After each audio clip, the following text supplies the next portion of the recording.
A service of KIBMradio.com, the Internet's home for an all old-time radio.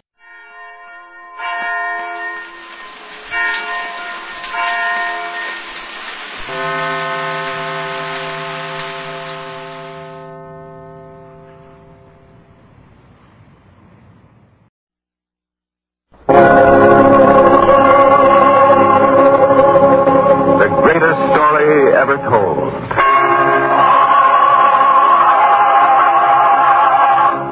Presented by the United States Armed Forces Radio Service.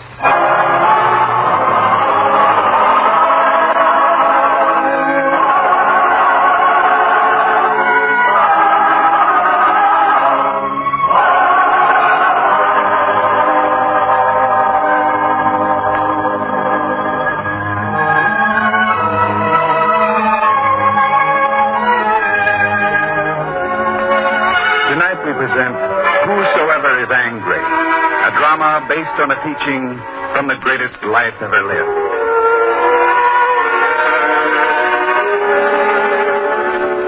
In the town of Tiberias in Galilee, there's one man respected above all others. His name is Raphael, a kind man, an honest merchant. He enjoys the friendship and goodwill of his fellows. Now, when the work of the day is over, it's Raphael's custom to sit in the protecting shade of the arbor before his house. There he can watch the sunset, feel the stirring of the first breeze of evening. It's a time when a man could be at rest. And yet, this evening, Raphael's uneasy. Nicholas. Yes, Raphael? Are you quite sure he hasn't returned? Well, possibly he's in his room. No, sir, I've looked there. Maybe you should have gone with him. After all, sir, he's not a child. Your son's a man. Young, of course, but still a man. Surely I can't go with him if he insists on going alone. I know. But it's that temper of his. I always have a feeling he'll get into trouble when he's out of my sight. Unfortunately, it's always a possibility with your son. Well, I've done what I can. I wasn't content to have him taught only in the temple school. So I brought you here to teach him the culture of Greece and Rome. I thought knowledge would change him. Knowledge is for the mind, but wisdom is for the heart and the spirit. The spirit, eh? I've noticed of late that you talk a good deal about the spirit, Nicholas. Why? Some think it presumptuous for a slave to discuss such a matter with his master. You talk that way to me? Nicholas, have I ever treated you as a slave? No. It's true that though you bought me in a Roman slave market, you've always treated me with respect. Yet this matter, I hesitate to talk to you about it. Even if I ask you? Even if I promise you won't suffer by it? Very well, Raphael. I have another master. Another master? But that's impossible. He is master for my spirit. Oh, the Nazarene. Nicholas, you follow him? You seem surprised. I thought he teaches only to my people. He teaches to all who listen and believe. I was even thinking that perhaps your son Samson could profit from his teaching. You mean it could help him with that violent temper of his? I think it could. Do I have your permission to talk to him? If it could help, of course you have my permission. You see, I should hate to pass on and leave him as he is now. Sir, I never heard you speak of death before. I have good reason now. I've been told I don't have much time left, and that it may come suddenly. Shock, excitement, anything. Oh, I'm sorry to hear that, Raphael. Now you see how important it is to me. I'd like to be sure of the boy before, well, in time, at least. Then I shall talk to him as soon as I can. Nicholas, someone has just entered the arbor. Oh, Samson, is it you? Good day, Raphael. Or should it be good evening? Oh, Phineas. You must forgive my intrusion, Raphael. I know you like to be alone this time of day, but there are some matters of business which can't wait. I said all I have to say to your man when he brought the figs to the marketplace. You cost me a great deal of money today, Raphael. I only refused to buy your figs. Oh, that's all. Mm-hmm. But when the word traveled around the marketplace, no one else would buy them either. I'm sorry. But I've cautioned you before, Phineas. Give me honest weight for honest coin. So now you're accusing me of cheating, is that I put no names to it.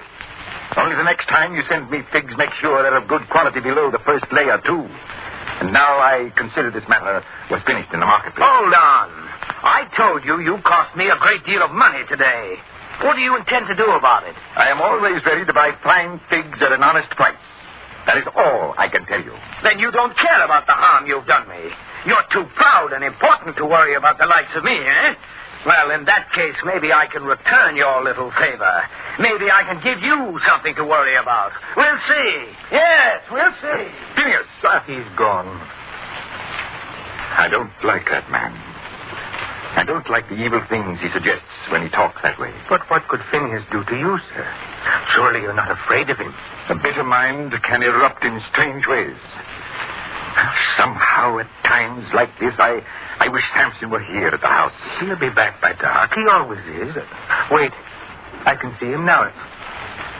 Strange. What is it? He's not alone. Not alone? Well, who's with him? Who is that? No one I've ever seen before. Samson, son, I've been waiting for you. Good evening, Father. You have a guest. I hope you don't mind, Father. He was a poor man I met at the city gate. He traveled a long way and arrived here penniless and without food. I thought we could do something for him. Why, of course. Anything at all, son, for your guest. Thank you, sir. I came here expecting to find my daughter and her husband. The last of my family. I thought they would take me in, but I find now they've moved on to another place. Well, you shall rest here and go on when you're able. Thank you. And bless you for raising so fine a lad as this one. A good heart.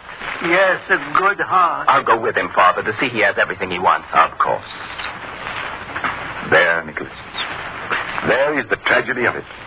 So fine a lad, and yet there are times... Well, you know how he is at times. I know, sir. But now maybe I'd better help him make his guest comfortable.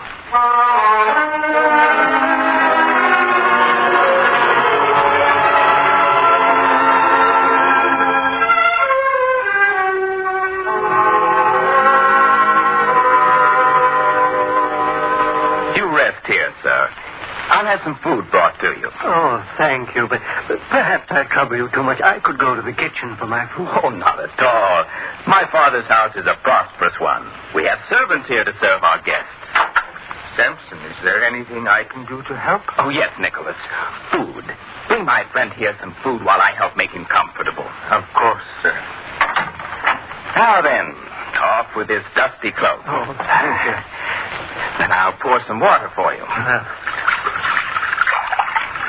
Now, that'll feel good for tired feet. It will indeed. Thank you, lad. I don't know what I would have done if you hadn't been there at the town gate. My own daughter, my last living child, and she isn't here. There, now you'll find her. Tomorrow morning we'll go from house to house here. Somebody will know where she and her husband have gone. Don't you worry. And here's your food now. The outlook will be brighter for you once you've eaten well. Set it down here, Nicholas. Yes, sir. Now let's lift the cover of... Nicholas. Yes, sir? I don't consider this suitable food for my guest. I don't know what the cook prepared. Well, look at it. This is certainly not the same food my father and I shall eat this evening, is it? Please, sir, there's nothing to become so wrought up about. I know. You're going to tell me I'm losing my temper. Well, there are times a man should lose his temper. Now, when you insult my guest and you insult me, too, in the very same act, well, I won't stand for it. I won't. Get out, sir. Nicholas. Get out. Yes, sir. Oh, you needn't have been so concerned about me, lad. The food that lies there on the floor would have been good enough for me. I'm sorry you had to see this, sir. I don't know what it is. Everything goes along smoothly enough until something happens. Some small thing like this, and then a fury comes over me. I can't control it. I'm sorry. Things a man can do in a fury. That's one good part of it. Nothing serious has ever happened, although... But I'm afraid of the same thing you are. Someday it might be something serious. Well, we've talked enough about me. You'll have to come down with me now and eat with my father and me. I trust it won't tire you too much. And if you can, forget what you just saw here. Please.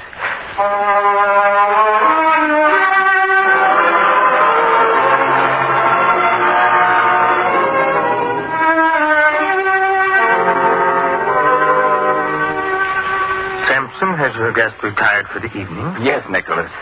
There were moments there during the meal when I thought he'd fall asleep while eating. He was a tired man. Nicholas. Yes, sir? What happened earlier, I hope you won't think too badly of me. It's not my place to judge. Oh, that's not so. You've been as close to me as my own father. When I hurt you, I hurt myself. Then why do you let it happen? I don't know. I like people. I try to help them, treat them as I'd want to be treated. And then come those moments when I suddenly hate them, grow angry with everyone. Even then, I don't really mean any harm. And then you regret what you said or done. Yes. Samson, if you could change... Oh, if only I could. Would you do as I say? Anything. Would you go with me to hear the master? Just one time? The master? Well, why? Why not? I don't know. I don't want to be talked to, lectured to. Not even if your father wanted it? One moment now. You mean my father and you have talked about this? We have. Well, I don't like that. We meant you no harm. I don't like being talked about behind my back. I don't like it at all. And I presume that's what goes on all the time, doesn't it? Is there anything strange about that? Your father loves you, I love you. We're only seeking your happiness. No matter how a conversation in this house starts, it always comes to the same point sooner or later. Now leave me alone, both of you. I'll work out my own problems in my own way, do you hear? Please, you may tell my father that I'm old enough to determine for myself whether I'll go to hear the master. And I won't continue to be treated like a child. Do you understand? I do. Well, go on and tell him. I can't. Nicholas! My father's treatment of you doesn't change your place in this household. You're still a slave. Remember that. You're to do as you're told. Yes. Well, don't stand there. Go tell him. Nicholas doesn't have to tell me, Samson. Father. I heard what you said. I heard you ring the word slave in Nicholas' face. I didn't like it, Samson. Well, then he should do as he's told. I think that you should apologize, Samson. Are you placing him above me? I'm trying to have you repair the damage you've done to an old friend. And I apologize. I will not. Samson, I've ordered you to... Father, what is it? Father!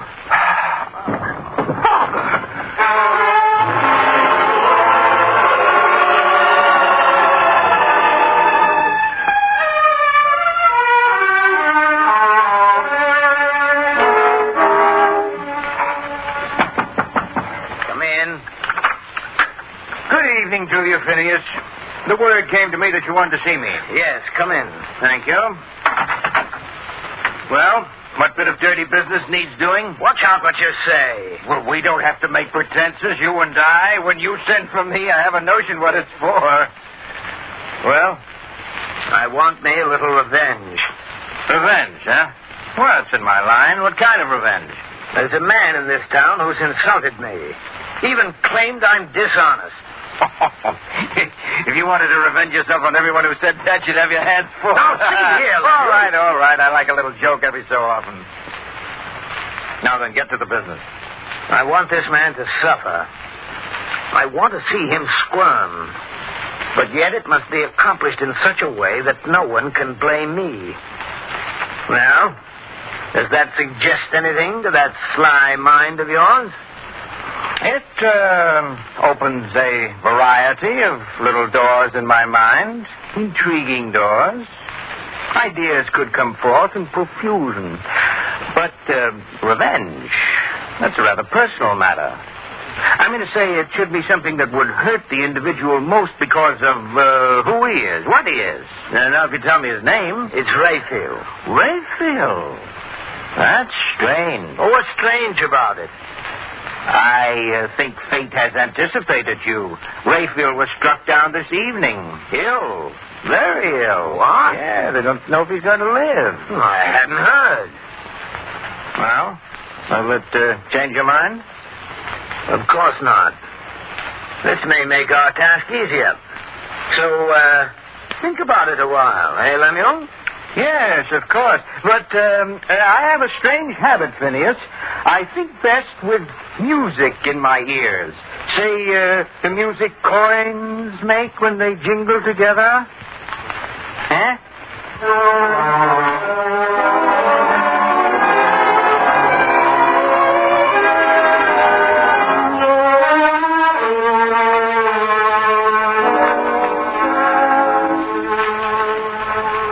Well, Nicholas, any improvement? I told you to get some sleep, Samson. I just lay there tossing. I thought I'd do better here. How is he? The same. I see. Samson. Son. Is that you? Yes, Father. How do you feel? I don't know. Father, would you ever forgive me? It was my fault. What have I done? What have I done to you? If I could only undo it. Evil is easier not done than undone. There's nothing you can do now for me. But there is one thing you can do for yourself. You are to go with Nicholas. Leave you? Yes. Well, I couldn't do that now. You listen to me, son. The only thing I want now is some assurance that you will be well, safe. That can never be unless you learn to conquer your fury, your anger. So if you would do anything for me now, you go with Nicholas. See the master. Listen to him. I'd feel better if you did. If you say so, Father.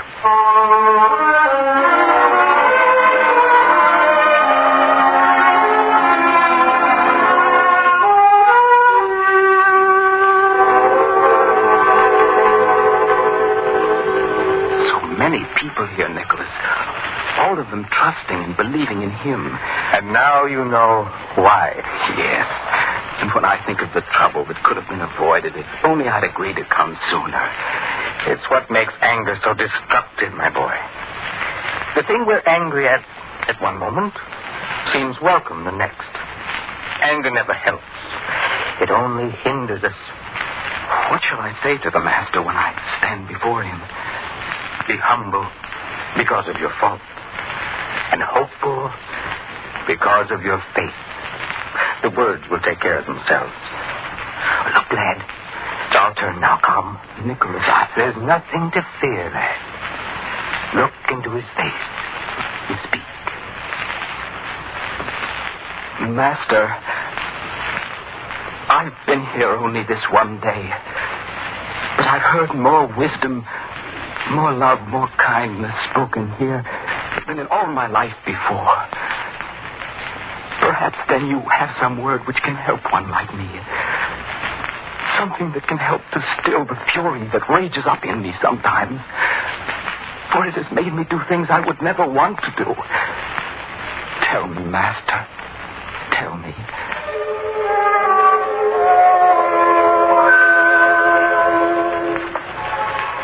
Ye have heard that it was said by them of old time, Thou shalt not kill, and whosoever shall kill shall be in danger of the judgment.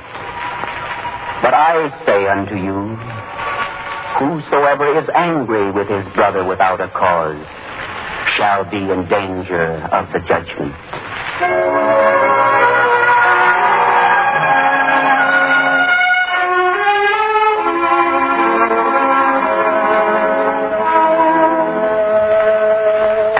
The master said were just as I told you, Father. Good.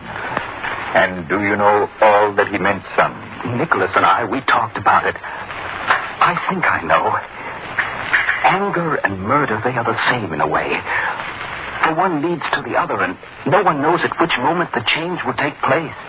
So you must work at controlling your anger, my son. I promise I will. Promise?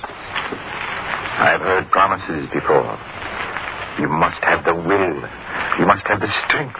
You must have the desire to destroy your anger. I know. Good. Remember that as you take up my work. For I must turn it over to you now.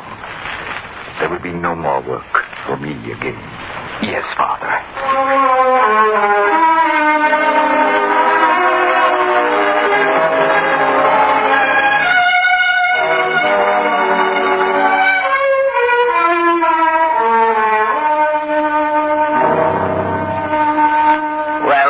I've been waiting for you to get an idea. 1 day, 2, 5. It's been a week now. Yes. Well? Phineas, did you ever think of Raphael's boy, Samson? Oh, I have nothing against him. It's his father I want to even a score with.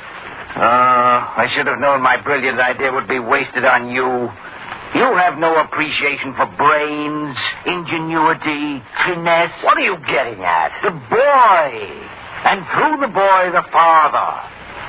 We can deal them a double blow that should give you all the revenge you want. How? Well, I'll tell you how I got the idea. Sitting here in the inn, watching the lad trudge to and from his father's place of business these past 2 days. Very serious, very businesslike. But we know that lad. Hot-tempered, violent, easily stirred to action.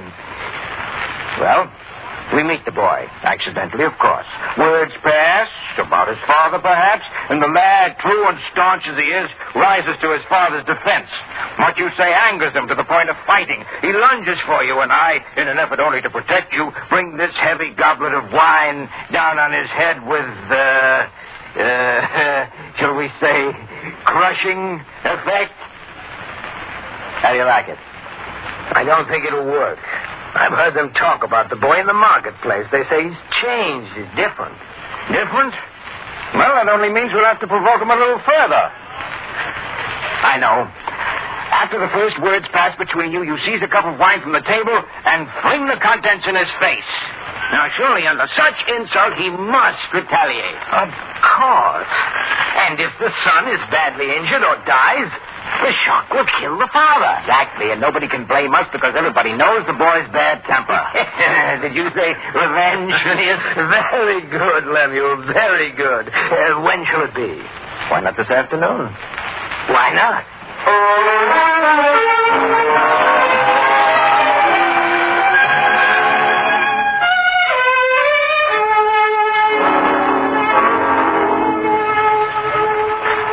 Phineas, I told you, he comes by here at this time. Oh, that slave is with him. Nicholas, yes, every time, but don't worry about him. He's old. He can't stop us. Now, you'll be ready to hit the boy with your goblet. I wouldn't want him to get in the first blow. He could, he's a husky lad. Yes, don't worry, so just do as I said.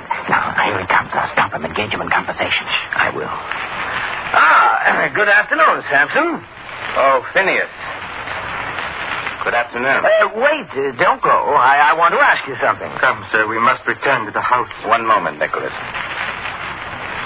Phineas, what do you want? Only to inquire about your father.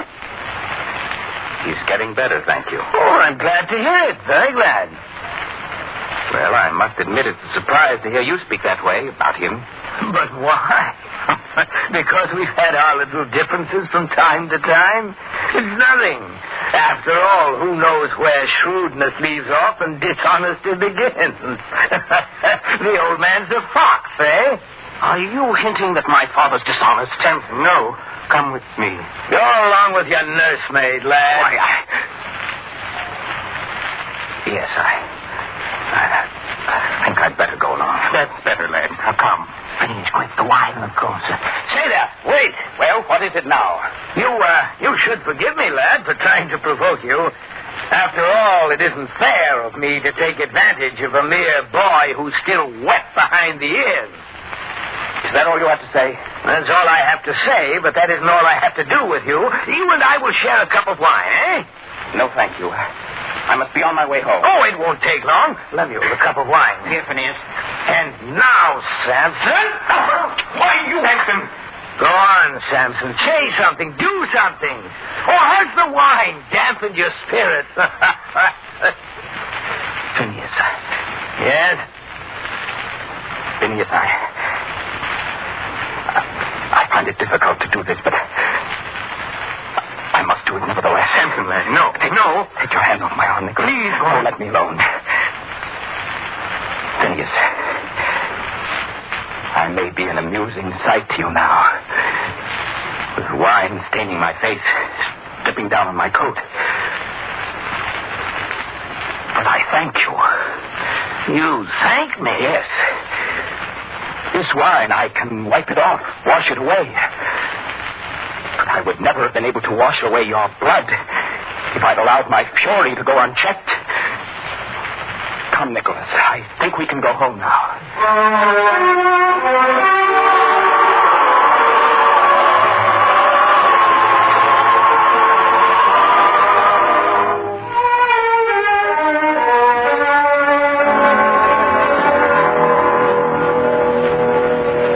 I heard, son. Nicholas told you? I'd rather he hadn't. You shouldn't worry about such things now. Now that I know what happened, how you conquered your anger, I don't have to worry. Not anymore. How did it feel, son? At first, I thought the old flames of anger would burn the reason out of my brain. Then I remembered what the master said, and I could see it all clearly. In my anger, I could have destroyed Phineas. Then anger and murder, they would have been the same. You see, murder is in the heart and in the mind before it happens. And each surge of anger is a small murder in itself. Anger like that is worthy of the judgment, even as he himself said.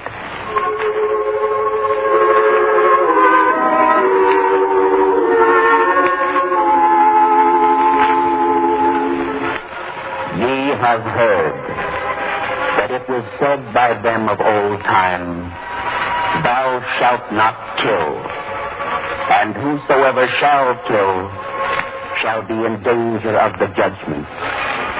But I say unto you, whosoever is angry with his brother without a cause shall be in danger of the judgment.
Whosoever is Angry, another episode in the greatest story ever told from the greatest life ever lived.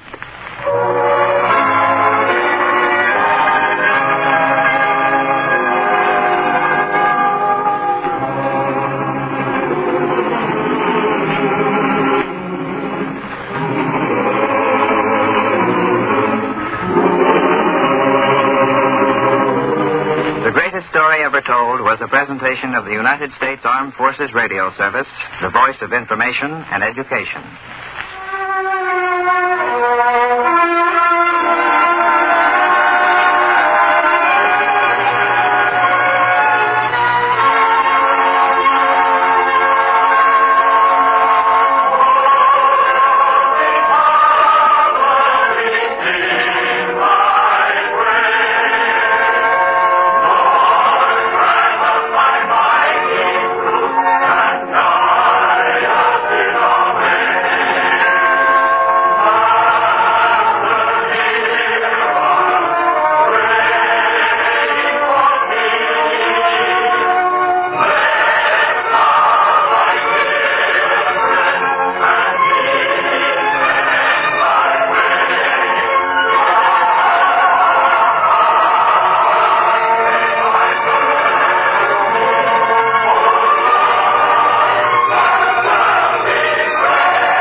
greatest story ever told.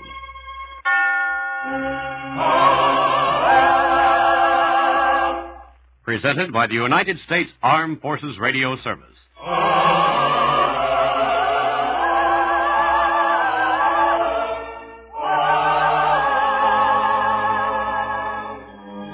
Tonight we present Disputed Boundary, a drama based on a teaching from the greatest life ever lived.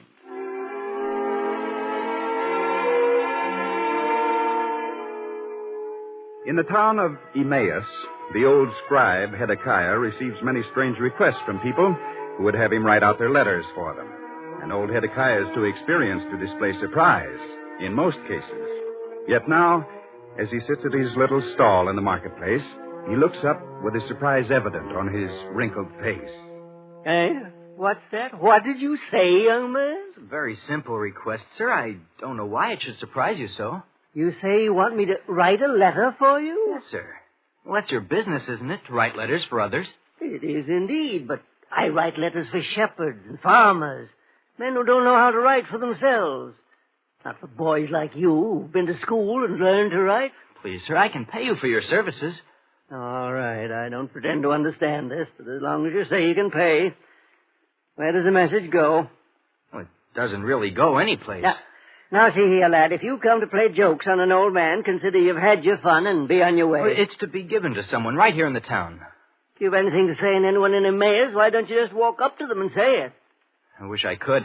Well, what's to stop you? Please, sir, I just believe that I need your help and I'm willing to pay for it. Write the letter for me. Uh-huh.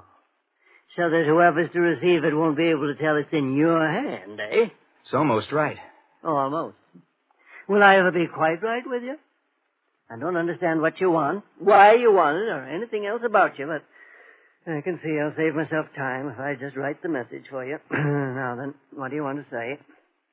My darling. You don't think that's right? So that's why you can't tell the person involved. You don't want her to know who wrote the message. Oh, it's not that. I don't want her father to know. The father? Oh, he objects to you, huh?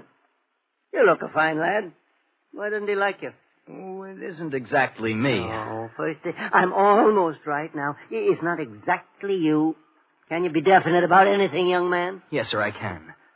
If Nathaniel and my father could only get some sense into their heads, then Ruth and I wouldn't have all this trouble. Nathaniel, eh? Oh, then I'll wager you're Micah's son. That's so. That dispute's been going on ever since I can remember.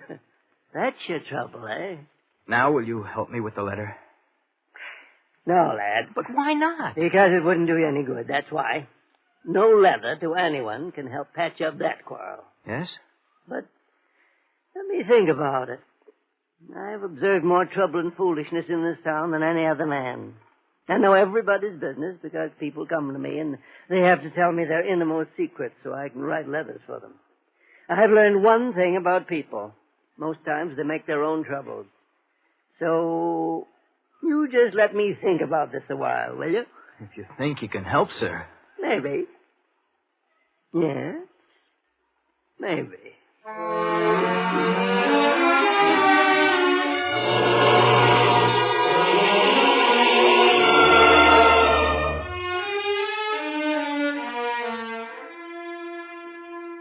Have you brought out the baskets, Saul? I have them by the side of the house, Father. You might bring along a spade, too. We don't need a spade to pick pomegranates off a tree, do we? You'll bring it along just in case there's trouble. Please, Father, let's not have any more of that. If that old fool Nathaniel starts saying that I'm trespassing on his land while we're picking our pomegranates, it's going to lead to trouble. He's a stubborn man. Perhaps you're being stubborn, too. Me? Stubborn? Of course not. But you don't give in any more than he does. Why should I? I'm in the right. Don't you understand? But if only you'd... Saul. Yes, sir. Get the spade, get the baskets, and come with me. Yes, Father.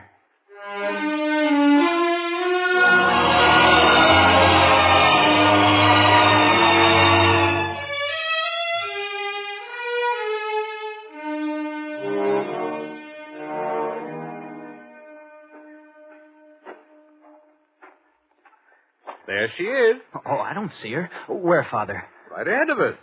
The tree. How big does it have to be for you to see it? Oh, you mean the tree? Yes, sir.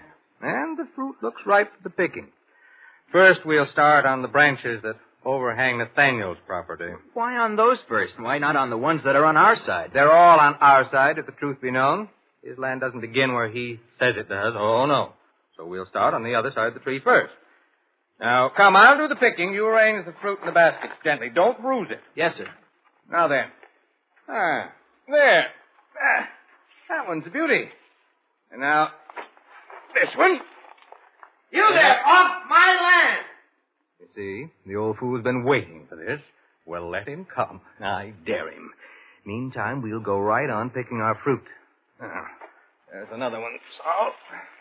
And here. Now, see here, you stubborn old fool. You're on my land. But the tree's on my land. It's my tree. Then get back over to your side and pick the fruit from there. This is my side. The land you're standing on now is mine. Just because you say so doesn't make it so.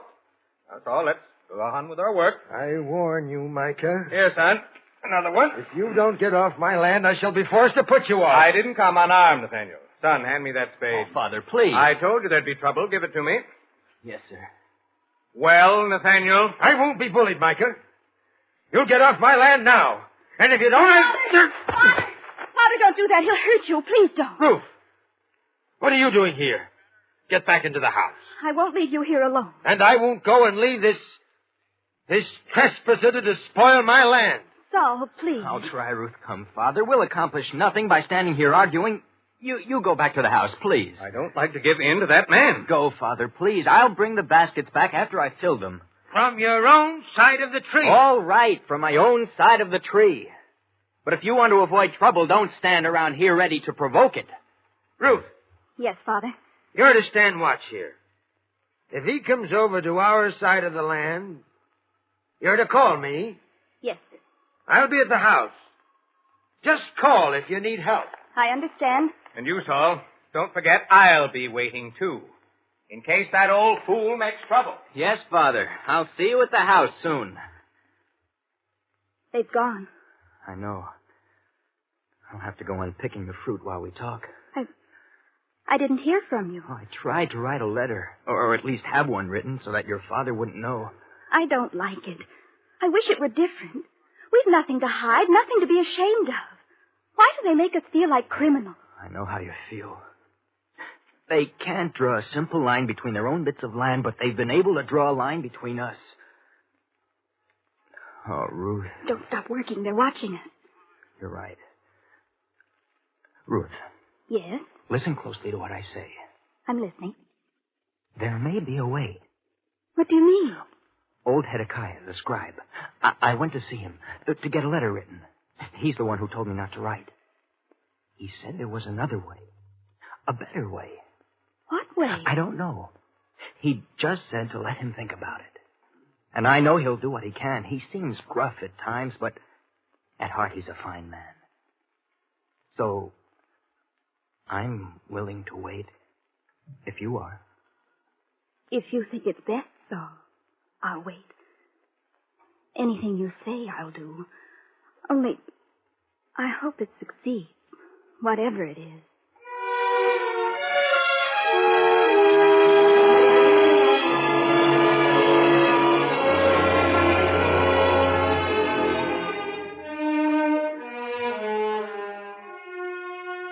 I still say we've got those other pomegranates coming to us. But, Father, I filled all 3 baskets from our side alone. No. And there wasn't any fight. Isn't that something to consider? I only wish that old fool had started something. I would have been... Well, who is it? Well, what are you... Well, Micah, don't you ask a visitor to come in? To be seated? Don't you offer him a cool drink of water or milk? Why, certainly. Come in, Hezekiah. Make yourself you. comfortable. Saul, fetch Hezekiah some cool milk. Yes, sir, of course, but Hezekiah... Well, don't stand there. Go on. Go get the milk. Yes, sir. Now then, Hezekiah, what accounts for this visit here? Truly, the surprise made me appear rude. Well, it must be a surprise. I think the last time I was here was when your son was born. Ah, that was a great day, wasn't it? Yes, indeed. But now, today, I mean... What brought me? Is that it? Yes. Well, I'll come straight to the point. I know you've been carrying on a dispute with Nathaniel for a long time.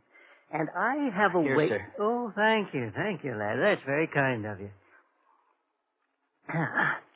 Now, as I was saying, I know you've been carrying on a dispute with Nathaniel for a long time, and I believe I've thought out a way of bringing this dispute to an end. You have? I think so. And in a way that will satisfy me? Yes, in a way that'll satisfy you. Oh, but, sir... Now, lad, this is a business between your father and me. After all, this matter can't concern you. Yes, don't interrupt so. Now, Hezekiah, let's get this plan of yours. The first step is for you to come with me to hear the master. Would you do that? The master? Mm-hmm. What's he to do with this? Is he a judge, divider of land, a settler of disputes? Oh, he's none of those things, and yet he's all of those. Now, see here. Did you come to help me or to put riddles to me? Where's the riddle? I say the master has it in his power to bring peace to you, and peace also between you and Nathaniel. Now, that's all you have to know. And I'll be satisfied? It can't be settled unless you're satisfied. In that case, I'll go with you, Hezekiah. Good. You meet me at my stall in the marketplace in the morning.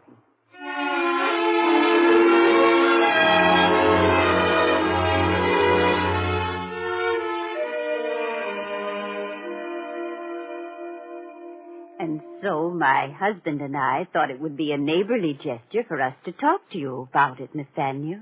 Hezekiah sent you then? Yes. We talked about it, and this constant bickering can't be any pleasure for you, we thought. You'd like to have it settled if you could. Naturally. But it must be settled my way. That's understood. Of course, it must be settled in a way that satisfies you. Good. What do I have to do? Tomorrow in the Olive Grove, just outside of town, there'll be a great crowd of people come to hear the master teach. You're to go there with me. To hear the master? Why not? Many of us here in Emmaus have gone to hear him. It'll do something for you, Nathaniel. Make you feel differently. Would it help me win in my dispute with Micah? I feel sure that it will. Well, I have nothing to lose. I'll go with you. That's very good. Will you stop for me at our house? It's on the way to the city gate. Of course. In the morning, then, Rebecca.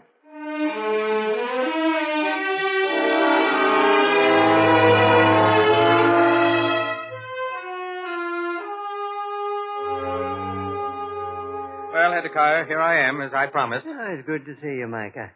Come in and rest a moment while I finish this message I'm writing for someone. Oh, don't let me disturb you. You won't. Go right on talking if you wish. You know, I thought about this last night. Wouldn't let me sleep. Disturbing, eh? Very. You said the master could help me settle my differences with Nathaniel. Yet I can't understand why he should. I'm not a believer. You know that. Yes, I know, but that was last night. What do you mean? You've never seen the master. You never heard him. It's not strange that you're not a believer. No, and yet... You're confused, is that it? Well, I have a feeling, a deep-rooted feeling, that you will believe before this day is over. And then he'll help me? We'll see about that, won't we? Well, I'm ready. Shall we start out?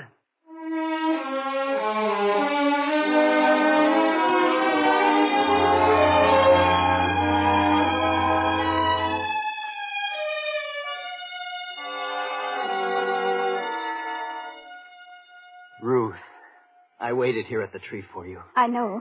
I saw you from the house. I had to wait till my father left. Left? Where did he go? To hear the master. What? I know he hasn't ever gone before, but it's not so strange that he should. Oh, I didn't mean that. I meant only that it's strange that your father and my father should both go to hear the master for the first time on the same day. Both? You mean your father? Yes, that's where he went. I only hope they don't meet there. It'd be very unfortunate if they did. They might start their bickering all over again in front of all those people, in the presence of the master. I wouldn't want that to happen. But they've already gone. Then we should go, too. You mean in the event there's trouble? Yes. The two of us seem to be the only ones who can keep them apart in moments like those. Come, we must hurry. I only hope we're not too late.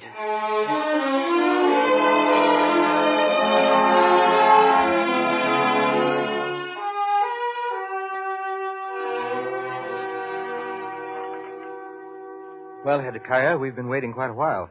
When does this master begin his preaching? Soon. He waits for everyone to assemble. Many people come from the hills and farms hereabout. It takes time. Well, I can wait. Just the thought that I'm going to be able to get this fight settled my way is enough to keep me here. I tell you, when I think about it... The idea appeals to you, eh? It certainly does. Prove that old fool Nathaniel wrong is something I've waited for a long time. And if this is my chance... Father! Well, Saul, what are you doing here? Oh, I'm glad I found you in time. In time? What do you mean? Well, I just heard... Saul, this is no time to interrupt your father with gossip. But, Hezekiah, you don't know what could happen if Father... Now, calm down, lad. Things have gone well enough till now. There's no reason to expect they won't continue that way, is there? Well, why, no. No, not at all. Well, then be quiet and listen. See, the master's taking his place. I believe he's ready to begin his teaching.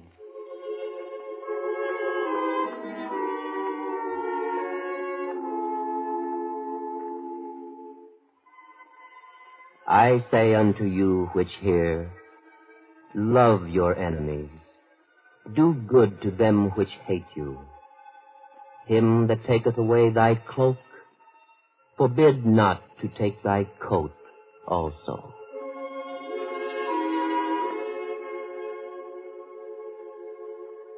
There, Hezekiah. There's the kind of teaching you don't hear often. I knew that once you heard for yourself, you'd be impressed. And the simple way he speaks such great thoughts. Yes. I never knew about all this before. Do you see how it can help you in your dispute with Nathaniel? Exactly what I was thinking. If only Nathaniel could hear these words and be able to abide by them. Nathaniel. I see. Wait, the master speaks again.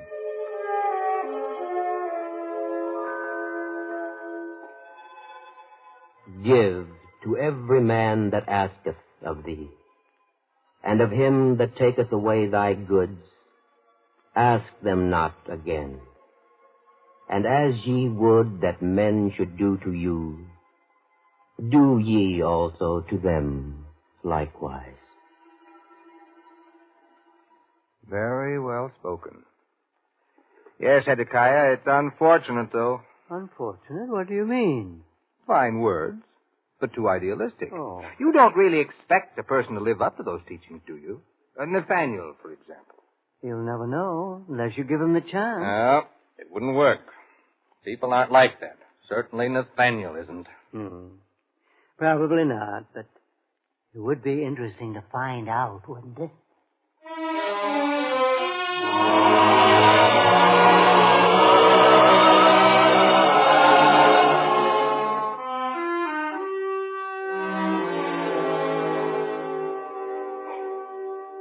Son, it was a great revelation to me.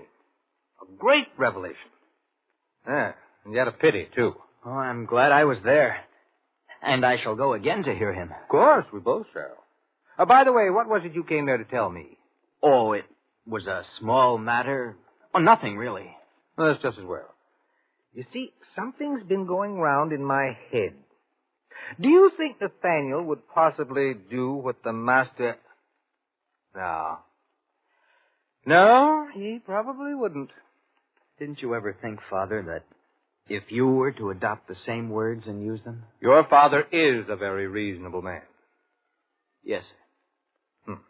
Now, if I could find a way to tell Nathaniel what the master said, at least I could prove my theory to Hezekiah. But how? Wait. I have it. Yes? Get the baskets. We're going down to pick the rest of the fruit off that tree. Oh, there'll be trouble. Of course there will. Nathaniel will come down to argue with me, and that'll give me the chance to point out to him the errors of his conduct. Yes, that's it. Get the basket, son.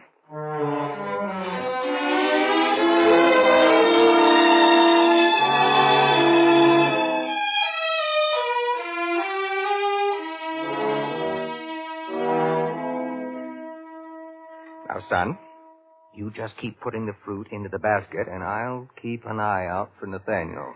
Yes, Father. We've done it. You see, here he comes now. Please, Father, don't be too hard with him. I have right on my side. I can be calm about this. There he comes. And that daughter of his is tagging along, too. Yes. There she is. Now just let him start something. Micah, I can see that you're up to your old tricks again. Are you trying to provoke me? Nathaniel, a man who is easily provoked doesn't have much strength of character. I don't need any philosophy from you, Micah. Just get off my land. I thought so. Stubborn. Mean. Persistent. That's your trouble, Nathaniel. Call it what you will, but get off my land. You know, Nathaniel, I thought about you today. Yes, I thought about you a great deal. What a pity, I said, that a man who might be a fine, decent neighbor hasn't had his eyes open. You know where I was this morning? I don't even care. I went to hear the master. That's what I did. And I heard something that certainly could do you a great deal of good. He said, love your enemies, do good to them which hate you. That's the way to bring friendship and goodwill into the world. Is it? Yes. And just you think about it. It should mean something to you, unless, of course, you're too stubborn to open your heart to a teaching that requires a man to be unselfish. And I suppose you're an unselfish man. I certainly am. You seem too sure to suit me. All right, I'll show you. I put it up to outsiders. Saul, do you consider your father a reasonable, unselfish man? Well, Go on, son. Tell him. Father, I'd rather not say. There, Micah, you see? Your own son. Now, hold on. Before you go gloating, let's find out what your daughter thinks about you. Well, Ruth, is your father reasonable, temperate, calm? Please, Father, don't make me answer. There, Nathaniel, you see? What I've been trying to tell you. The master's teaching certainly would have done you a great deal of good, if you could live up to it. If I could live up to it. That's right. Love your enemies. Do good to them that hate you. You heard that, did you? I did. Did you also hear him say, and as ye would that men should do to you, do ye also to them likewise? Did you hear that too? Why, yes, I heard that. How'd you know? Because I was there, too. You were? Indeed, I was. And when I heard that, I said to myself, that Micah, if only he were able to live up to that, we'd have no trouble. He'd be a man ready to compromise. You said that, huh? And I said to myself, well, you know what I thought. It was wise teaching, wasn't it, Micah? Yes, it was. But can we live up to it, Nathaniel? Well, I can see now we didn't accept it in the sense he meant. I'm to make the sacrifice, not the other man. I'm to give instead of taking. To love instead of hating. Well, I'll show you I can live up to that. I'm willing to make the first move. I'll agree that our boundary shall be where the trunk of this tree meets the earth. And I won't trespass on your land to pick my fruit. There. Is that fair? I don't think so. What? Why, that means you'll give in on everything then. That doesn't leave any room for me to sacrifice. I should hate to think I couldn't match your generosity. Well, what do you suggest? Well, we shall move the boundary to this point here, where you've always wanted it. There. Is that living up to what we heard? But then you're giving in to me altogether. That won't do. I think You listen to what I think. Now, wait, both of you. Now, you see here, son. No, Father, you'll both listen to me. Ruth and I have had enough of your bickering. Now that you're both willing to concede, we won't have any trouble working out a solution. I think that's what Hezekiah had in mind all along. Hezekiah? You mean he planned this? Yes. He took you to hear the master. He had his wife take Nathaniel there. He promised he'd help Ruth and me. And he has. That sly old fox. Well, they put one over on us, eh, Nathaniel? I think they did. Now, about the boundary. Well, perhaps we won't have to worry about that, Father. One day there won't be any boundary. Not if Ruth and I can have permission to marry. Marry? I always had a suspicion you two were in love. Secretly, I've always thought she was a fine girl. Just wouldn't admit it because she's Nathaniel's daughter. Of course you have my permission, children. And mine. With my confidence that you two will be happy. For you've shown two bitter men how to be friends. How to agree and compromise and substitute sacrifice for selfishness. And if you remember the words we heard today, it'll be the basis for a fine life together.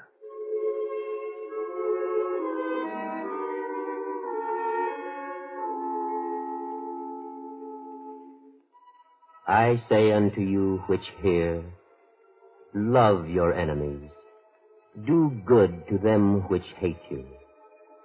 Him that taketh away thy cloak, forbid not to take thy coat also. Give to every man that asketh of thee, and of him that taketh away thy goods, ask them not again. And as ye would that men should do to you, do ye also to them likewise.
You've just heard Disputed Boundary, another episode in the greatest story ever told from the greatest life ever lived. This program was brought to you by the United States Armed Forces Radio Service.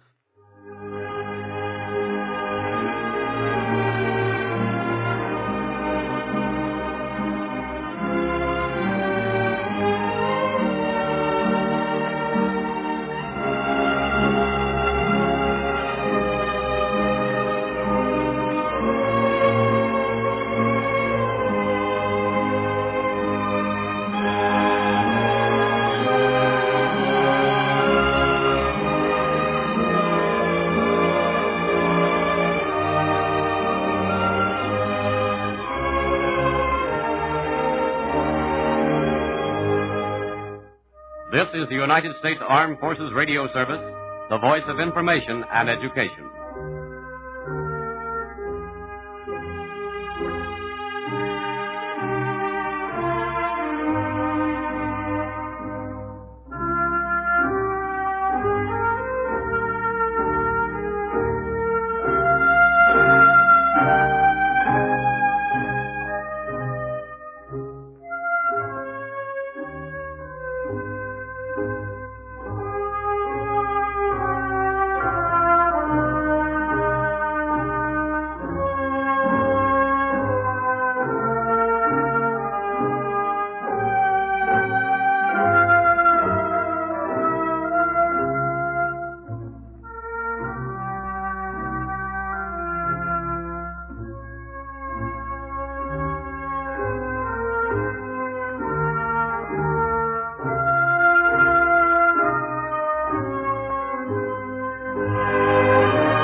The greatest story ever told.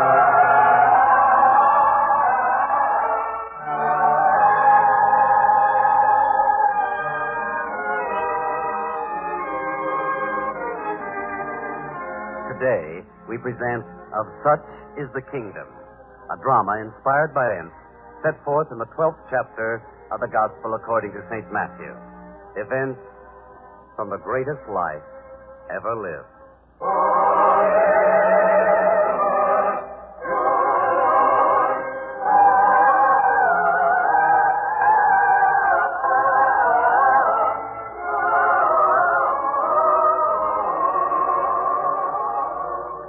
At the northern end of the Lake of Galilee lies the town of Bethsaida.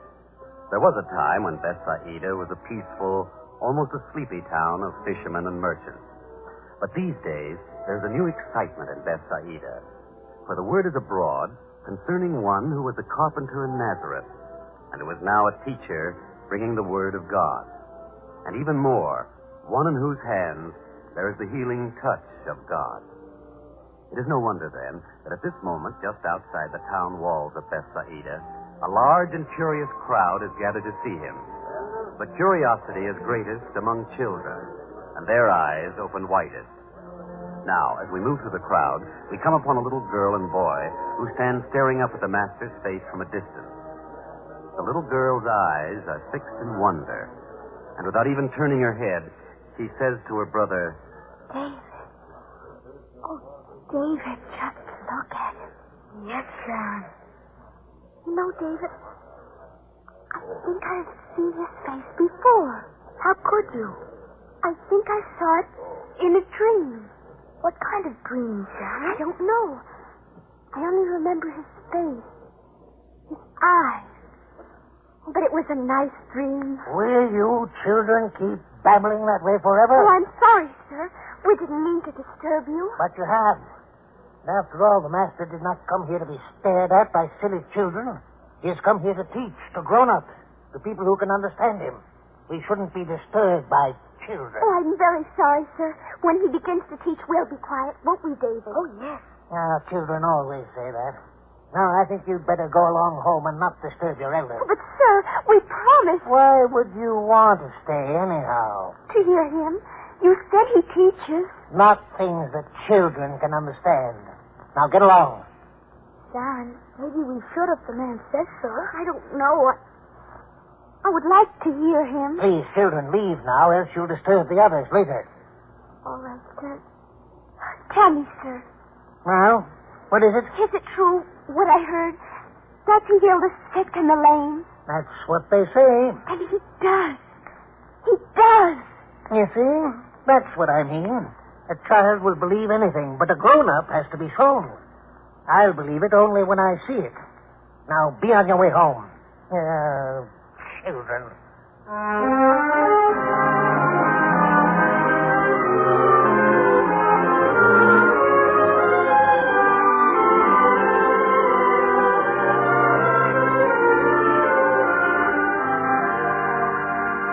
Oh, David, I wish we could have stayed. Don't you? It would have been nice, but grown-ups, you know how they are. You know, I feel sorry for them. Do you? They only know what they see. You mean they never dream about them? The kind of dreams you even have by day? No, they don't. Are we going to be like that, too? It seems to be a disease that all grown-ups catch. That's not good. No. David. Yes, Sharon? Do you think you could have a dream now? If it's a nice dream. Oh, this is a wonderful dream. We can wish anything that's in our hearts. All right. In this dream, Uncle Noah will be with us, and we'll be walking through a field. And the light wind is blowing, a cool wind, and it bends the grasses so that they make a path for us. Oh, yes, Sharon, yes. And we walk along that way, and Uncle Noah has my hand in his. Your hand? What's the matter, David? If he's holding your hand, then he can't hold mine. Oh, but he can in this dream. But, Sharon, you know he only has... Well, I don't like to say it. I don't even like to think about it. David, that's the wonderful part about this dream. In this dream, Uncle Noah's hands are both whole and strong. But you know they're not. Oh, David. I'm sorry, Sharon. Maybe I'm growing up too fast, but I can't dream like that. Not about Uncle Noah. Yes, you can. Because Uncle Noah goes to the master, and his withered hand is cured. In the dream? David, Suppose it wasn't just a dream. What do you mean? Suppose we really took Uncle Noah with us, and then he was cured. Yes, suppose he was. David, give me your hand. We're going home. But you know Uncle Noah doesn't like to talk about it. Give me your hand, David.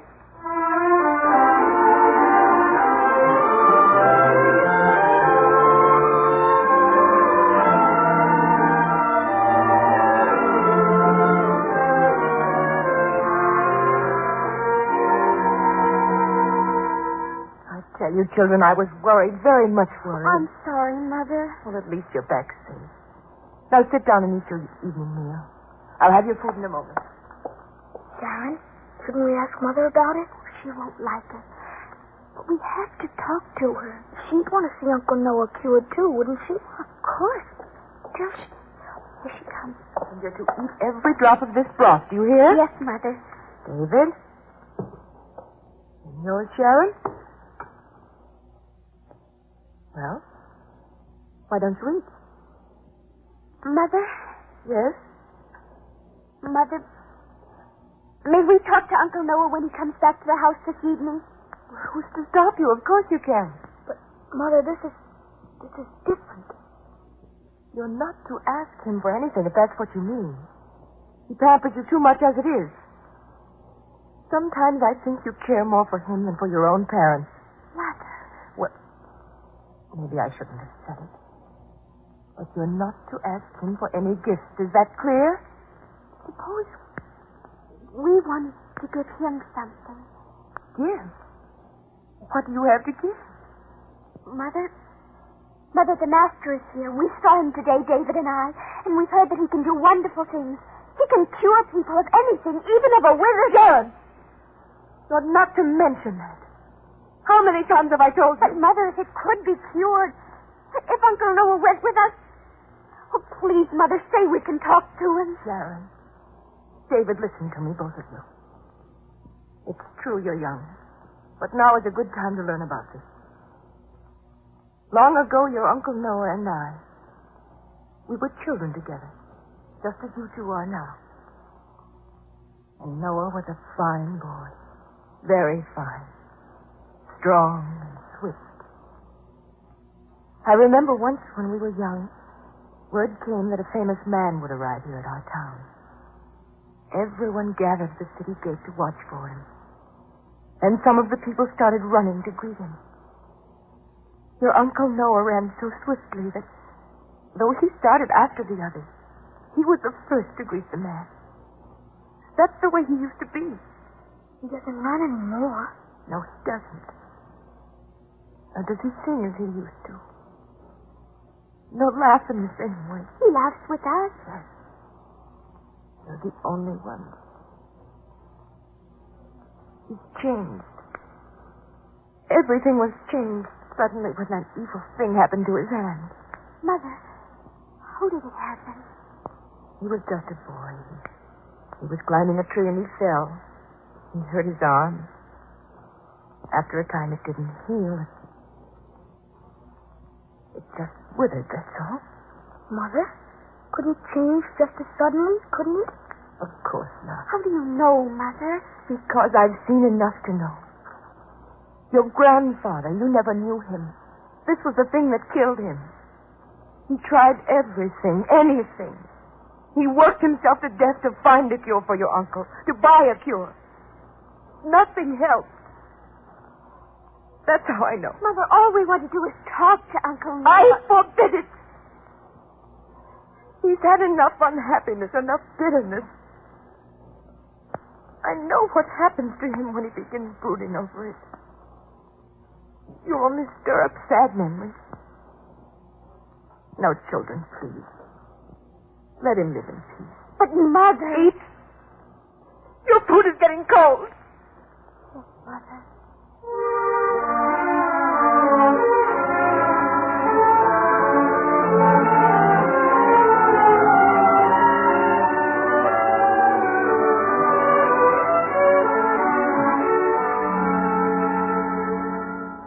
I can see him. He's coming along the road now. Yes, David, there he is. Uncle Noah. Uncle Noah. Come on, David.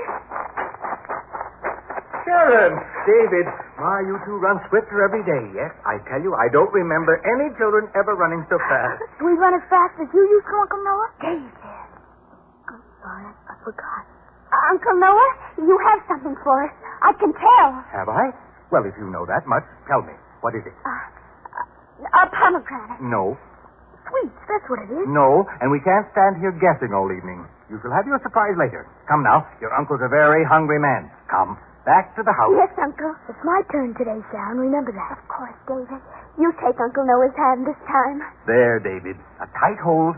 And now, back to the house.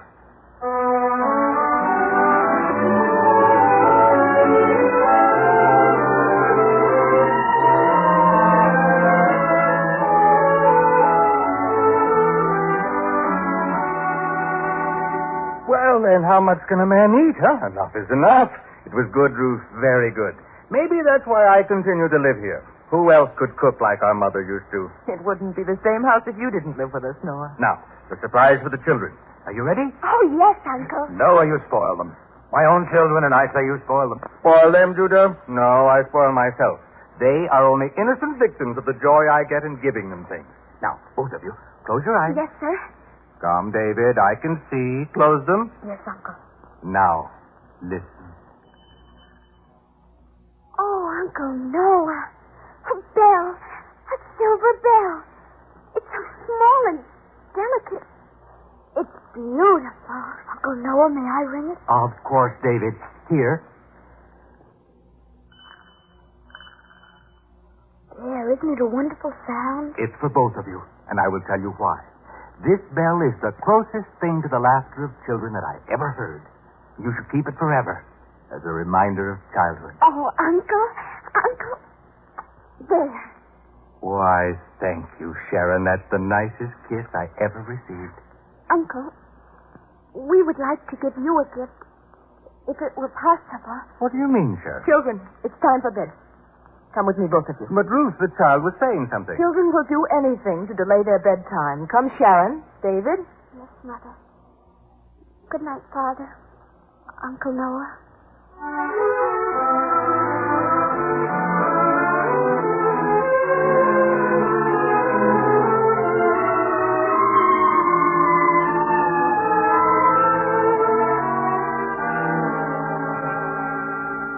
Well, we've never been at a loss for conversation in this house before.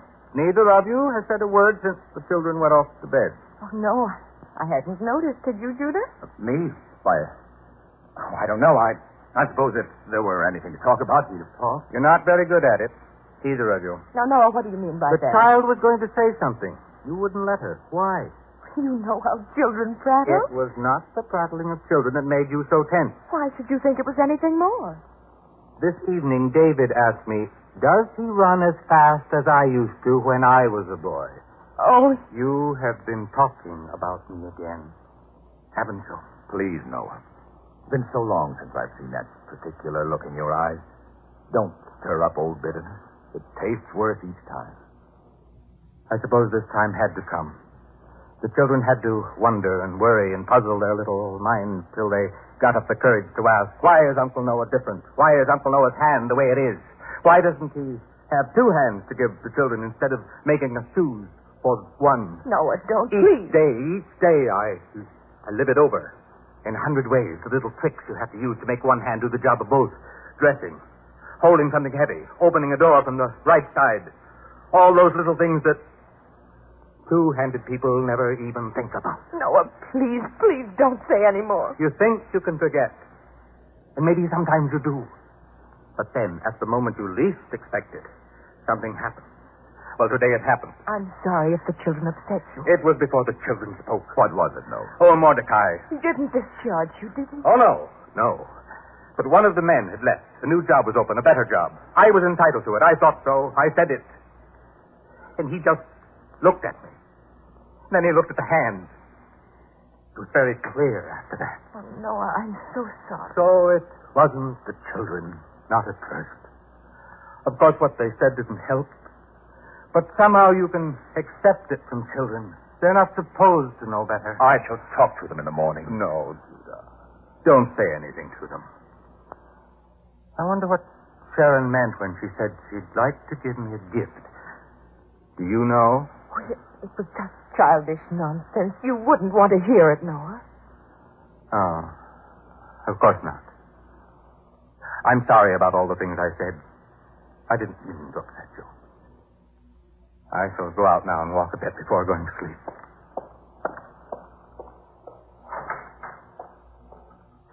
I'll talk to those children first thing in the morning. I will. Please, Judah, let them forget it. By tomorrow, the whole idea will be gone. The idea that he could be cured. Who else but a child could believe that? Well, if you think about it for an instant, it seems possible. Then your good sense takes hold again, and you know it cannot happen. Master, you must have made a great impression on them. Yes. Sharon has never talked that way about anyone before.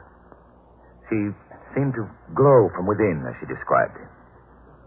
But curing a withered hand, that's a different matter. Let's hope they don't mention it again. It only brings pain to Noah.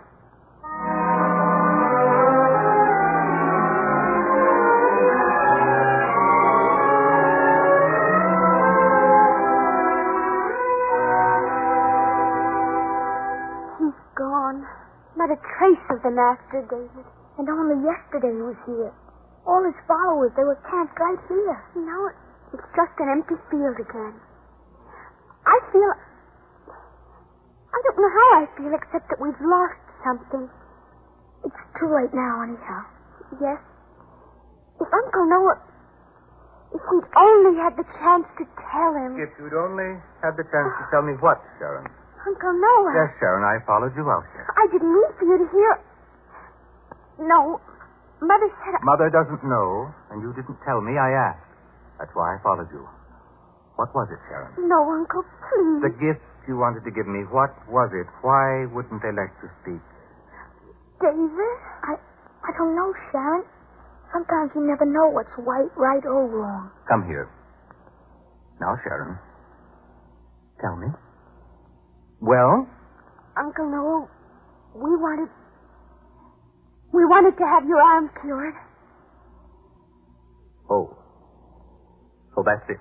Please, Uncle, listen. The master, we saw him yesterday. We looked at him and we knew that he could do it. It's impossible. But he's cured others. How do you know? We know because we've seen him. Because we can feel it inside here. That's how we know. You're only children. You don't know anything about life, about its disappointments. That's why children are happier. No, this useless hand cannot be cured. I know that. Uncle Noah, please. If we ask, wouldn't you at least try? What's useless is useless. No. Uncle. Oh, don't cry, my dear. I didn't mean to sound so harsh. Don't cry. We wanted it so much for you. You wouldn't even try. You wouldn't even try. I'm sorry, child. If it would make you feel better, if it would make you stop crying, I'd go. I'd try anything. Would you? Yes. You'll have to learn sometime. Grow up sometime. It happens to some earlier than to others. And this seems your time to learn. Yes, we'll find your master. We'll shatter those precious, fragile little things that are the dreams of children. Come.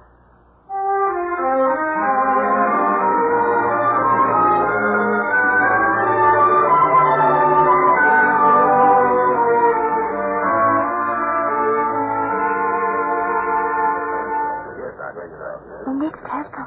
You said he was here, Uncle. I know, but Sharon, you must be quiet. We must not disturb the many people here. There he is, Uncle Noah. There he is. Quiet, children. Have you no respect for a holy place? Uncle, there he is, standing at the altar. Oh, come on. Child, you were told to be quiet. The master is here to teach to grown-ups. But my uncle, we came a whole day's journey to see the master. Be quiet. No, I won't be quiet. My uncle, he needs the master's help. Quiet, child. Warren, remember him? His name's Peter. Remember we saw him yesterday. Did you, lad? Well, in any event, you must be quiet. You're disturbing your elders who have come here to learn. Please, sir. We must see the master at once. Talk to him. Ask him about my uncle's hand.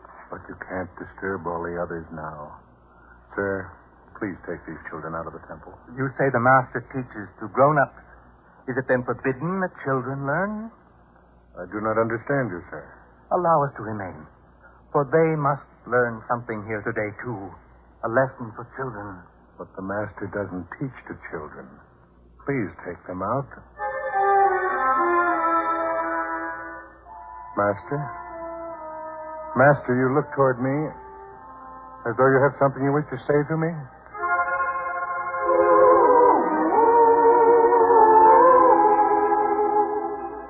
Suffer the little children to come unto me, and forbid them not, for of such is the kingdom of heaven. Yes, Master. Of course. Come, children. You too, sir. Come with me. I shall make room for you beside him. Come. Here, Master, are the children. Go, Sharon. David, the master beckons you. His arms go out to embrace them. Verily I say unto you, whosoever shall not receive the kingdom of God as a little child, he shall not enter therein. He's closed his eyes. He blesses them now.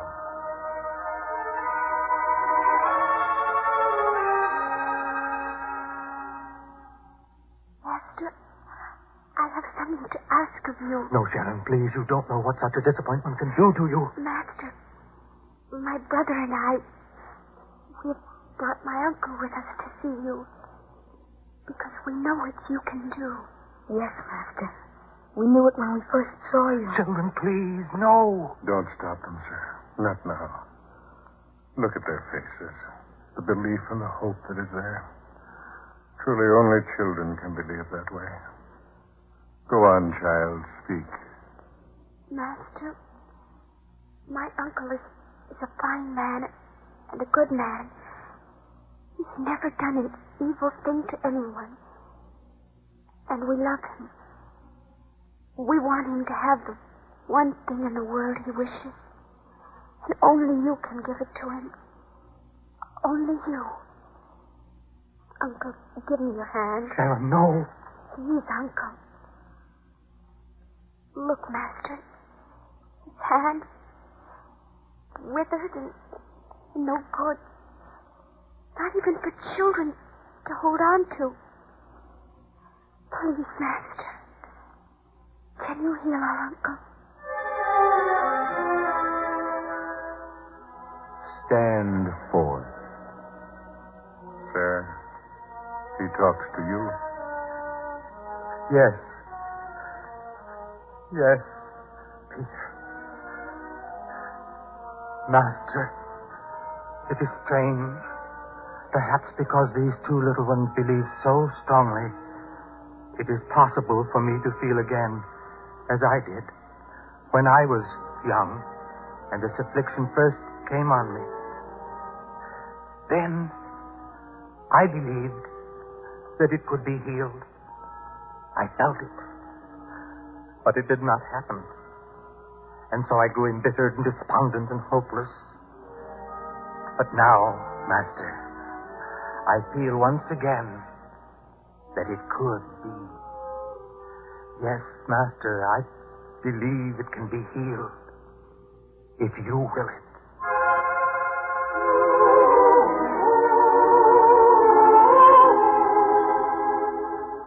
Stretch forth thine hand.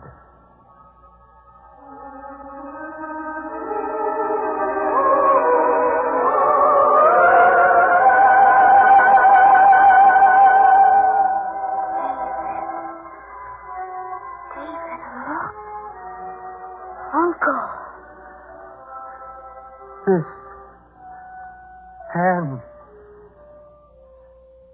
This hand over which I have mourned and wept and even cursed. Look at it. Everyone, look at it. I hold both hands up for you to see. Can any one of you tell which one was withered only a moment ago? Master.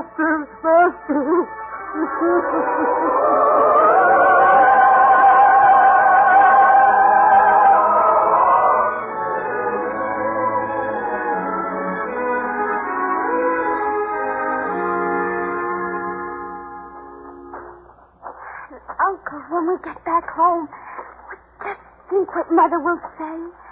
And Father. What can one say? One can only believe now. Eh, David? Oh, yes, Uncle, yes. Oh, the strength of children to dream and to believe the things they dream. I couldn't have done it. Why are most grown-ups like that, Uncle Noah? Our minds become crusted over with the worries of this world. The eyes of our hearts are veiled by the things we see and touch, and we can never open them long enough to admit that things could be any other way. That's why the Master said, we must be as children to enter the kingdom of God, free of evil, eager in our belief, welcoming the new. He said, of such is the kingdom of God, and his arms were around us. Yes, Sharon. What older minds thought themselves too wise to believe, young hearts have proved right.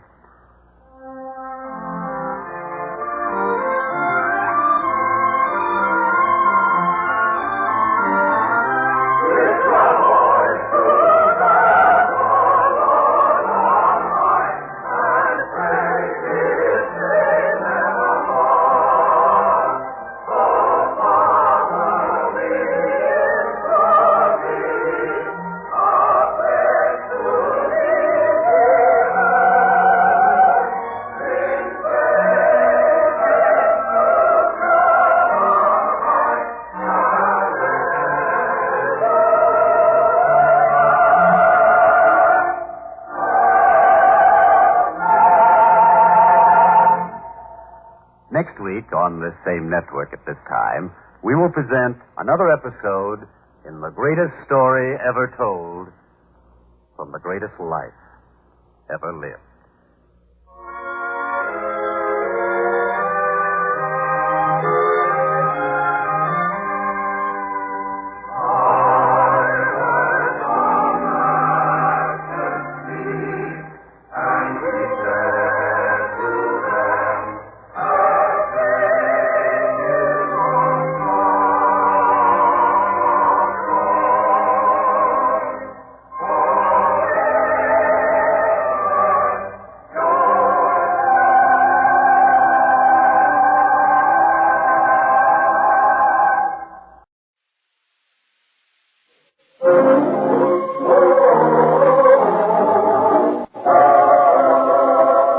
The greatest story ever told. Presented by the Goodyear Tire and Rubber Company.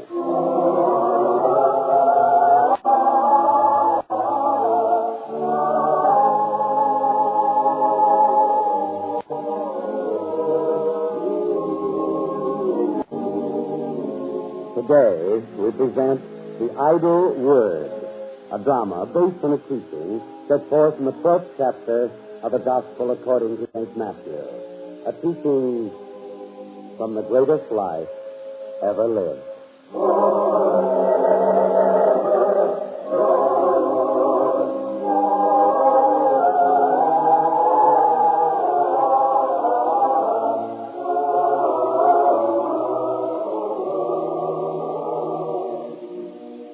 In the town of Capernaum, the marketplace is crowded with shops where merchants casually set out their wares to attract the passers-by. But there's one shop where the wares are never set out quite neatly. And yet people stop frequently to buy. For that is the shop where the boy David, who cannot tell whether his food is laid out neatly or not, because he is blind. But now, at this moment, the selling of food is far from the boy's mind, and the noise of the marketplace does not reach his ears. He listens to only one thing, the voice of his friend, Jephthah. And Solomon slept with his fathers, and was buried in the city of David, his father. And Rehoboam, his son, reigned in his stead. And that, David, is the end of the 11th chapter of Kings. Oh, the end? Well, after the all for this day. It's not a start. I understand. It was very nice of you to read to me again, Jephthah. A small thing one does for a friend, David. But you do it every day. If only I could see, I could go to the temple school and... Ah, good day, David. Have you a fine bit of food for a hungry man? Oh, Enoch? That's right, lad. It's Enoch, the man who never passes up the opportunity to do someone a good turn. That's why I've come out of my way to buy some of your fruit. Ah, this piece looks very tempting. Oh. Yes, you're calling, lad. Thank you, sir. Not at all.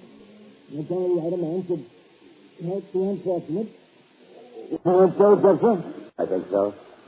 But, David, I must be on my way now. Tomorrow, at the same time. Yes, please, Jephthah. Jephthah? Yes, Tina. I'm not one to probe. After all, if a man doesn't have some curiosity, he wouldn't be human, would he?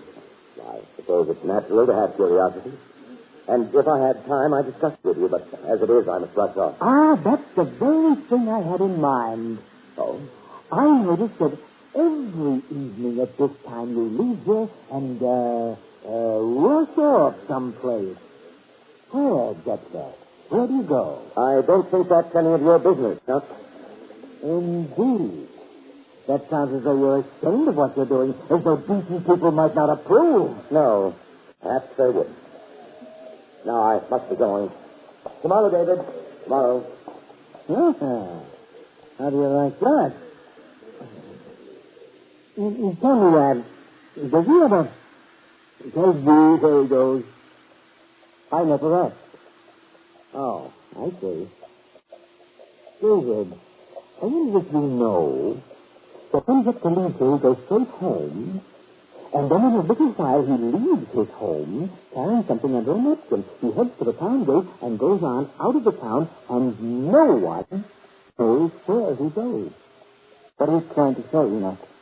Oh, I'm not saying anything. You make the whole thing up to be very strange, very suspicious. Well, you heard him yourself. He as much as said that decent people wouldn't approve. I wonder... What do you wonder? Nothing.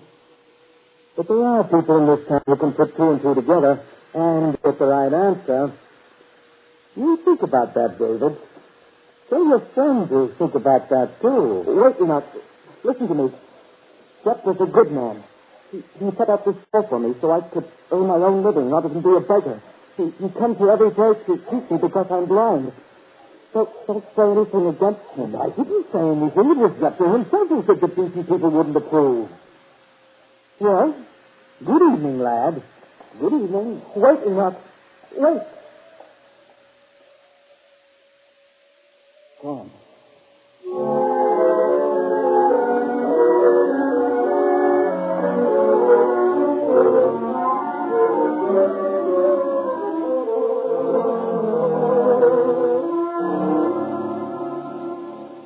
Rebecca, when he said that, there was no more surprised man in Capernaum than I. I've always sort of considered himself one of the good people of this town, but can you imagine? Jephthah said that. Would I say he did if he didn't? Of course not. And I'd always thought he was such a fine man. So did I. Enoch, I wonder... Yes, Rebecca? The thieves have been stealing during the night the past 2 weeks. I didn't want to say it. You think Jephthah had anything to do with them? I didn't say that, did I?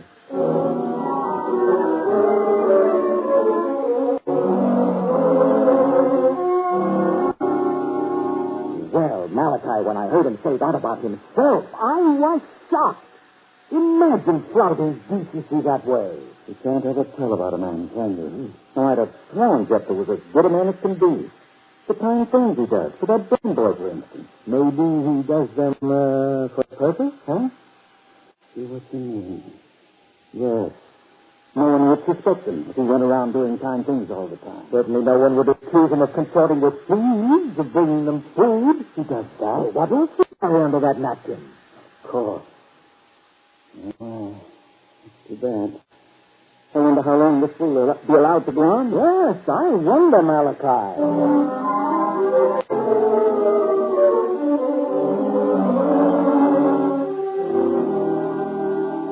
And did you hear the latest, Malachi? You mean about Jephthah? Oh, you know. It's all over town. He's a thief. Worse than a thief. I didn't know it was that bad. Oh, yes. The robbings which have taken place in town, done by friends of Jephthah. By men who knew thieves. And then at night when we're all asleep, these thieves come down out of the hideout in the hills and rob us. You know, one of these nights some of us may be killed in our own bed. Is it that bad? Why not? Evil one day, murder the next. It can happen. And the blind boy. I wonder what part he plays in this. You know, I never thought of that before. You think maybe Jephthah set up that story for the boy for some evil purpose? Do I know the ways of thieves? The elders should know about this. But if no one else will tell you, why should I? Far be it from me to pry into other people's affairs.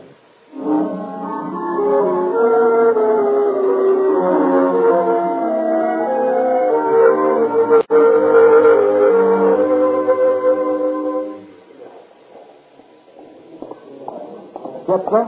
Is that you, Jephthah? Yes, David. I recognize the step. Well, and how are you this afternoon, lad? I'm all right. Ready to begin our next lesson? Yes, but first, Jephthah, is there something wrong with my story today? Wrong? Something that displeases people? Well, no.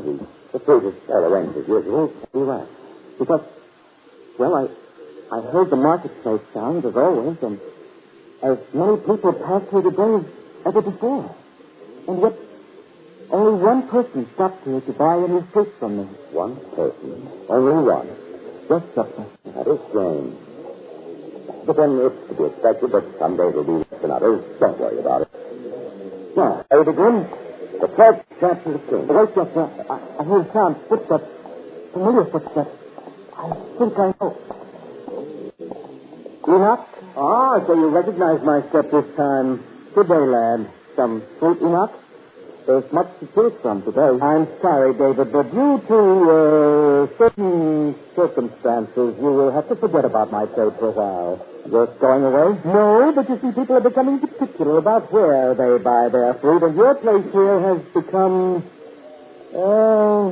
undesirable. Undesirable? What have I done? That's the pity of it, lad. You have done nothing. It's the company you keep. What do you mean by that, Eden? Oh, come, Jephthah. Don't act the innocent with me or with anybody else in this town. We know too much about you. Now, see here, Enoch. Please, Jephthah, take your hands off me. Although I must admit that such menacing conduct quite bears out what people are saying. You are a dangerous man, Jephthah. And now, why don't you go? After all, it's getting dark. Your friends will be waiting. Then? What do you know about them? Oh, so you admit it, do you? Well, it's no surprise to any of us, Jephthah. No surprise at all.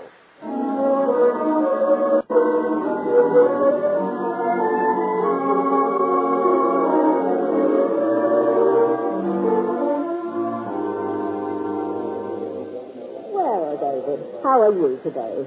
Rebecca, is that you? Yes, lad. I came by here to tell you something important. Important? Yes.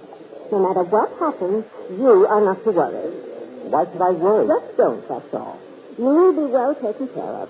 Most of us don't believe that you had anything to do with it. You're an innocent victim. What are you talking about? Tell me, please. We'll find someone else to come and read to you every afternoon. Jephthah, something's happened to him? Not yet. I don't like what you're saying. I don't like it at all. I'm going to do something about it. I am. Wait, lad, come back. A blind boy shouldn't run. You fall and hurt yourself.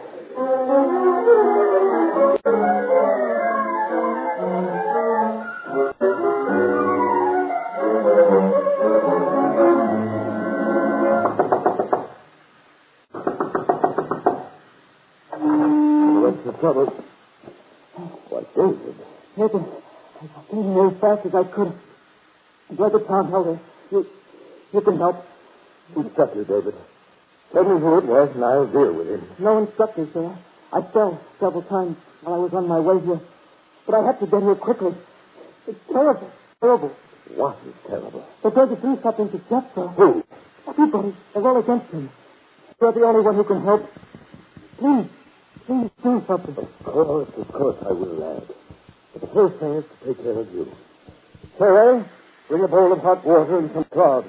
This boy's wounds must be attended to at once.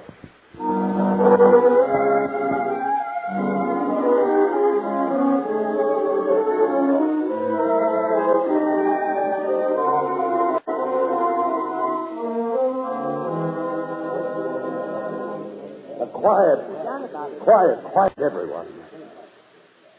You're all wondering why I sent for you. So now what's this I've been hearing about Jephthah? Of what are you accusing him? He's a link of thieves, Nathan. Jephthah consorting with thieves. Where did you get this nonsense? Malachi told me. Oh, Malachi? The truth. That's Jephthah's eye. You never suspected him.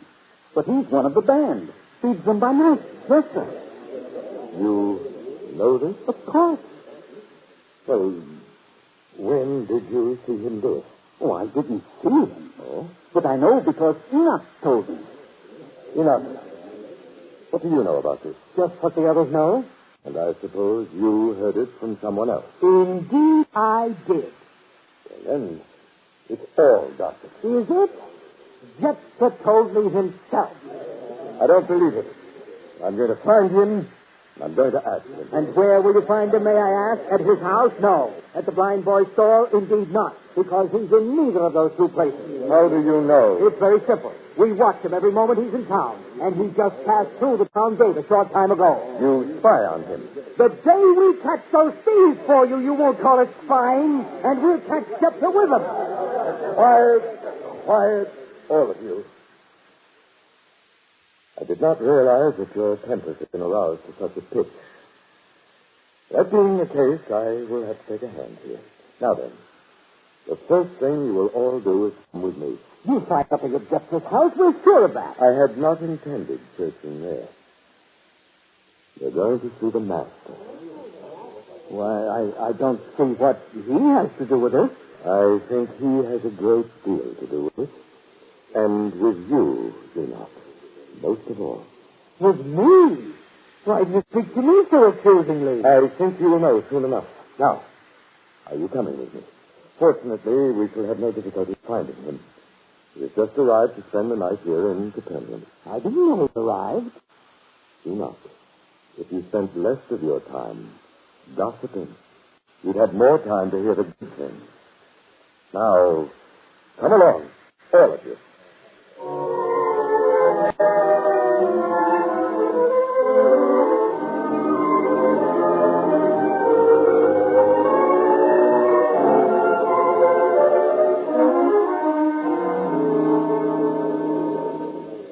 Nathan, you won't say anything harsh about me, will you? Not to the master. After all, I'm a righteous man. God-fearing, charitable. You know that. Then why are you trembling so, Enoch? Just don't accuse me falsely before him. I shall ask him for his judgment. That is all. I'll be still while I speak to him. Master, I know you are tired from the long day's journey, and I do not like to trouble you now. But sometimes inflamed tempers cannot wait. So I ask you, Master, keep these people from acting rashly on gossip alone. Keep them from making false accusations.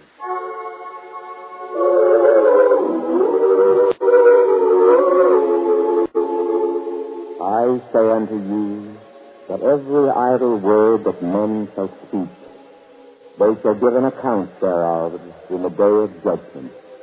For by thy words thou shalt be justified, and by thy words thou shalt be condemned.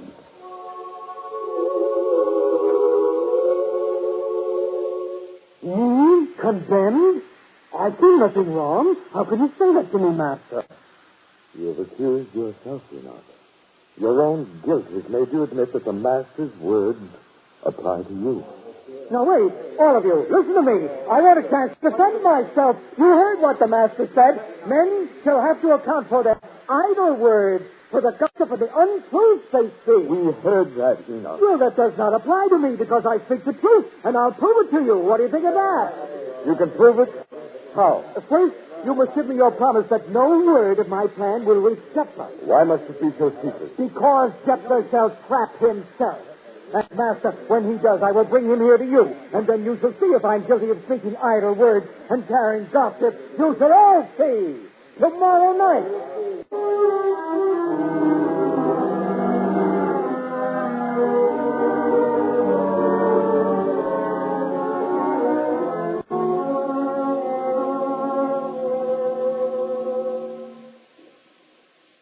Well, Enoch, how long must we wait? Not very long now. He usually leaves his house at this time. You seem to know his every move. I do. After all, you think I made my charges against him lightly? Well, there he is. Oh, no. Be quiet, David. You were allowed to come along only because Nathan insisted, but you're not to try to warn Jephthah. Jephthah. Now, you see, Nathan, he does carry something covered by a napkin. You're right. I think we should follow him. Oh, you're a new hand at this sort of thing, Nathan. We can't follow him yet. We must wait until he's closer to the city gate. He must see us now. We must wait. If I could talk to him, I'm sure he's doing nothing wrong. Silence, boy. We just wait.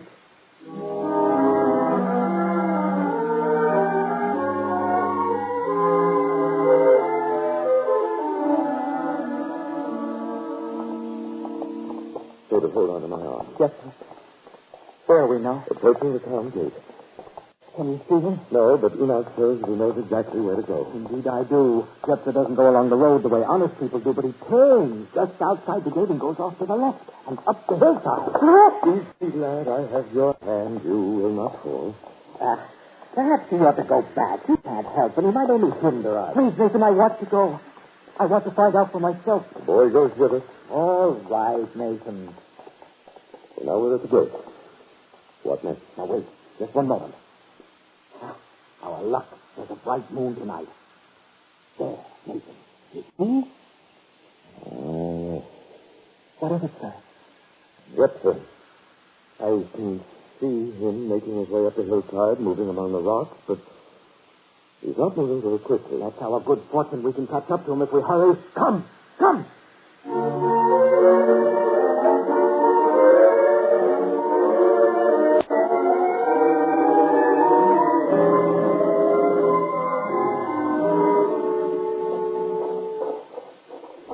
Nathan, I hope that you've been noticing. I can still see Jephthah. It's perfect to me. I meant more than that. The ground we walk on, it's not the rough, untracked land of a desolate hillside. It almost looks as though a path has been beaten along here. Yes, it does. They're much smoother than I thought. And yet no one from town comes here except one man, Jephthah. And then, of course, at night, his robber friends come down this way. If you need any proof as to what's been going on, you have most of it already. That's not true. Look, lad, leave deduction to those who can see. You shouldn't expect that. Easy, lad. Well, it's true, isn't it? What right does a blind boy have to tell us that obvious things are not so? We are doing what you asked, Enoch. There's no need to hurt the boy any further. Well, this is no time to discuss it. We must catch up with Jephthah. We must confront him. Come on, hurry.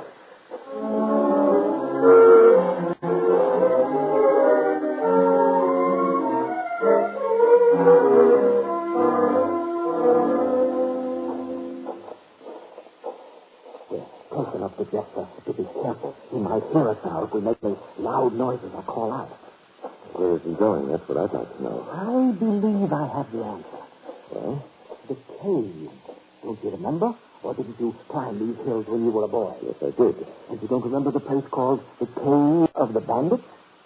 Oh, yes, I remember now. Well, as boys, we used to call it by that name since the games we played. But I think that maybe Jephthah has really turned it into a cave for bandits. You mustn't say that. The evidence is too clear now. That's where he's carrying that food with the thieves.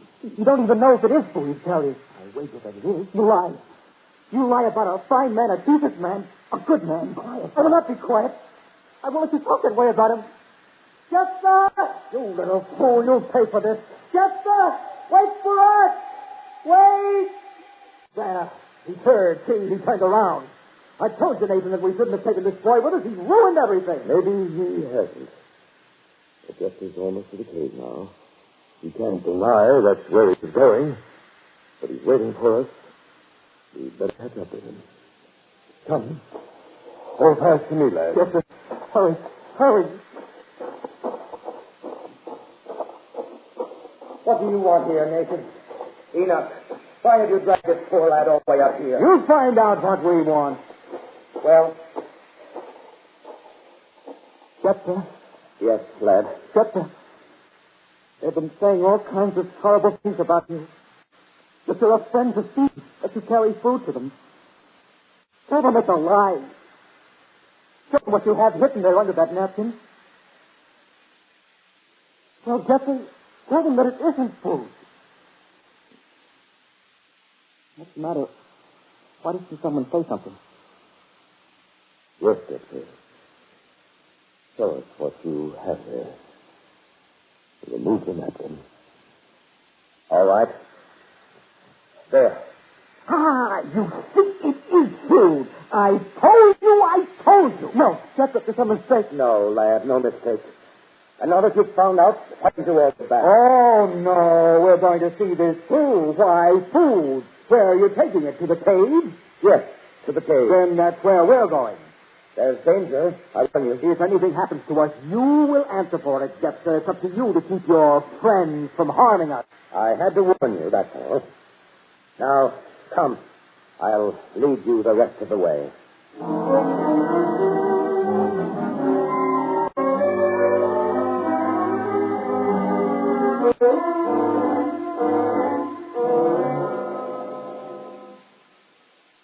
I'll tell you now, I'm not going into that dark cave. It's a trap, Nathan. That is too necessary. Jeffrey, you're to tell your friends to come out here. Into the open. Yes, sir. Wait here. Simon, Zedekiah, I'm here. You see? He knows them well, Nathan. Here they come.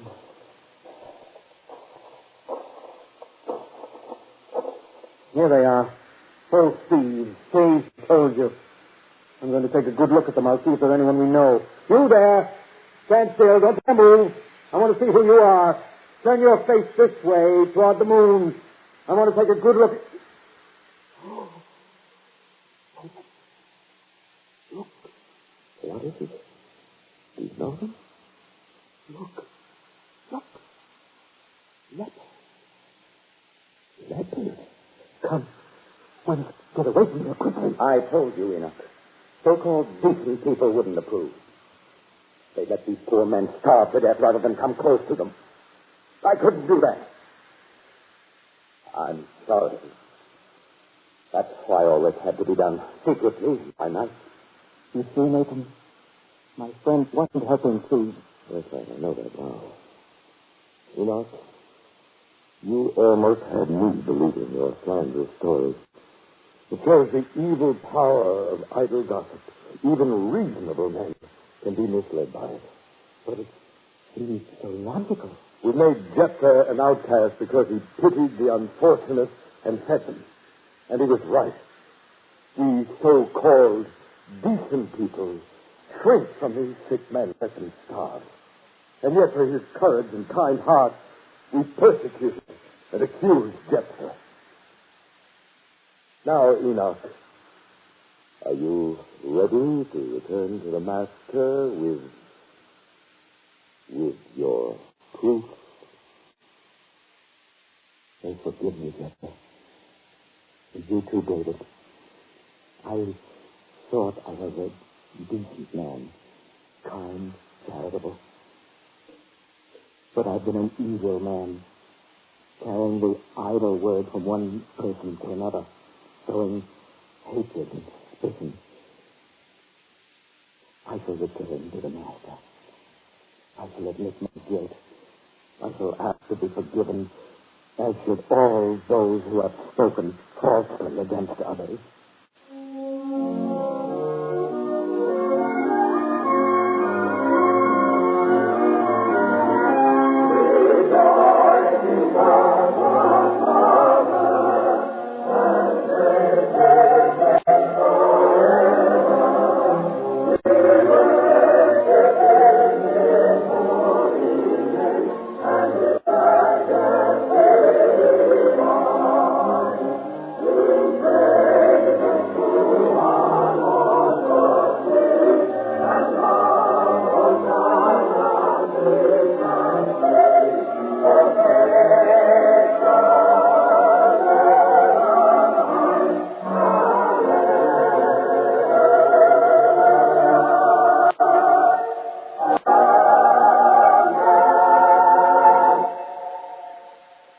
This program was brought to you by the Goodyear Tire and Rubber Company. Next week on this same network at this time, we will present The Challenge, based on a teaching from the 6th chapter of the Gospel according to St. Matthew. Another episode in the greatest story ever told from the greatest life ever lived.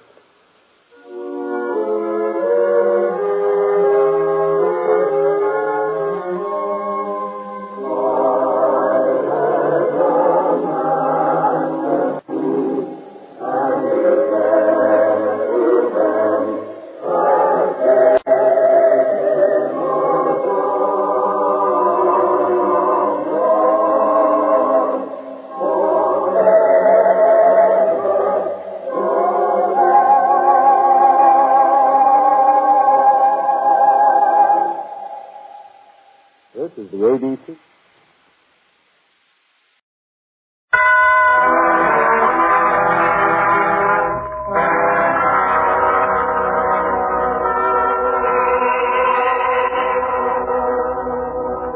The greatest story ever told.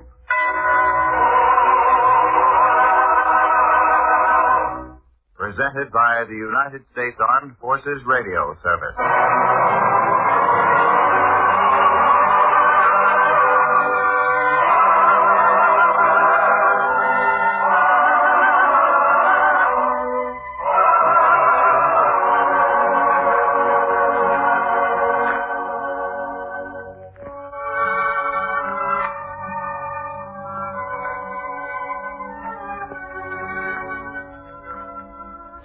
Tonight we present Flight of Children, a drama based on a teaching from the greatest life ever lived.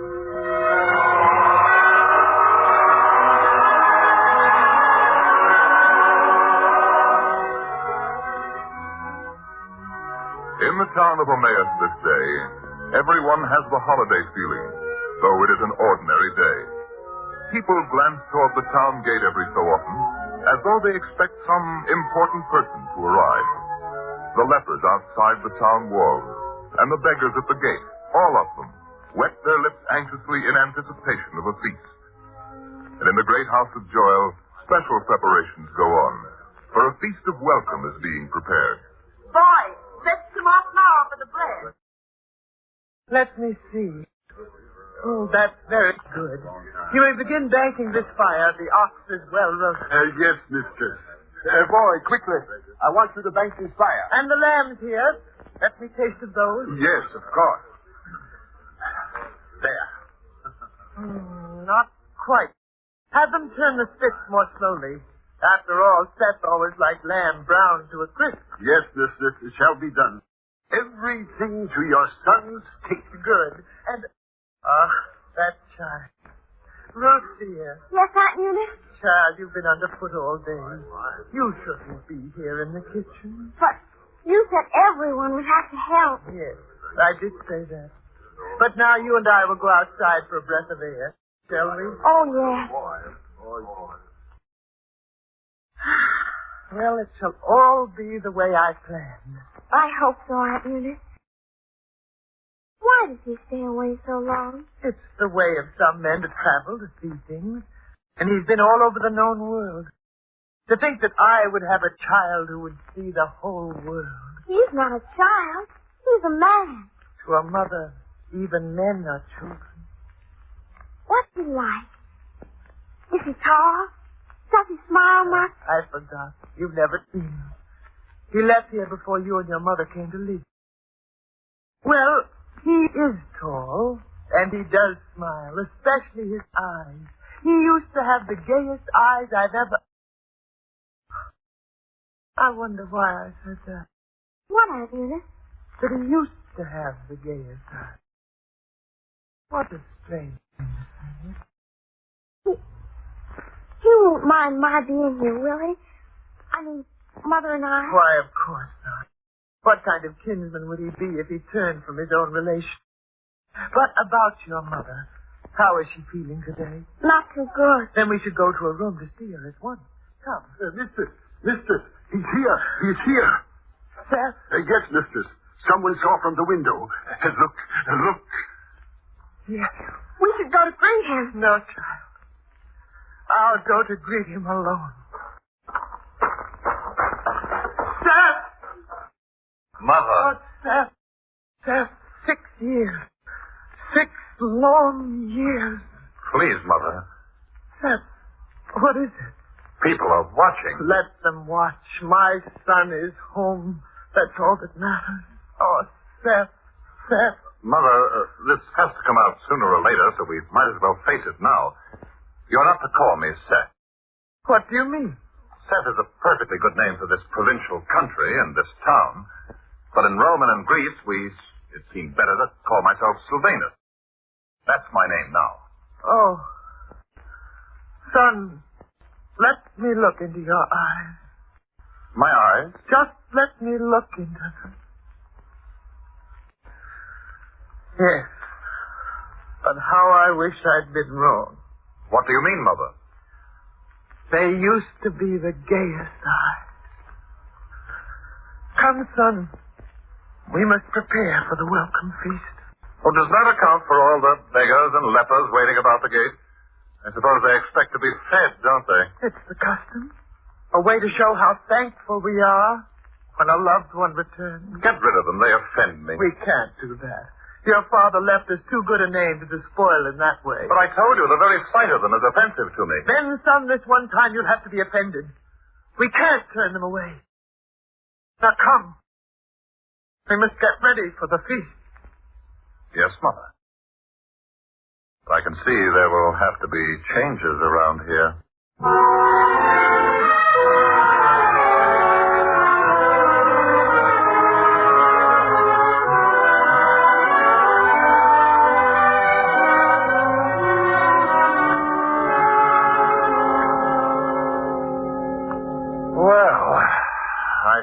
They'd never stop eating or talking. You shouldn't feel that way.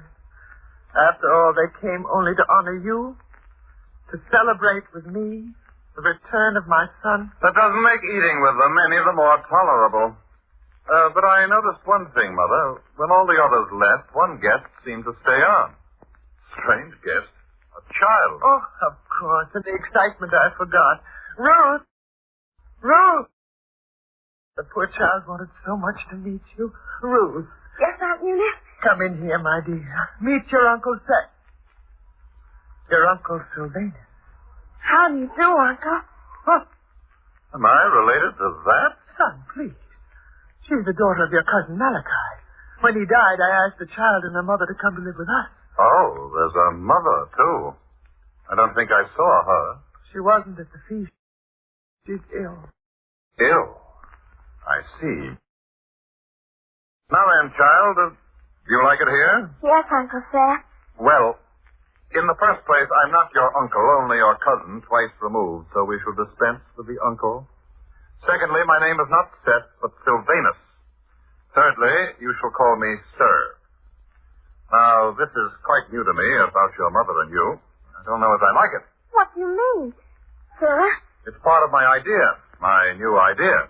But don't you worry, it won't affect you. But my mother, will it affect her? We shall see. Now, I must go to the meeting. Meeting? Where did you arrange a meeting? At the feast. There are certain men in this town I want to talk to. Now, I must go.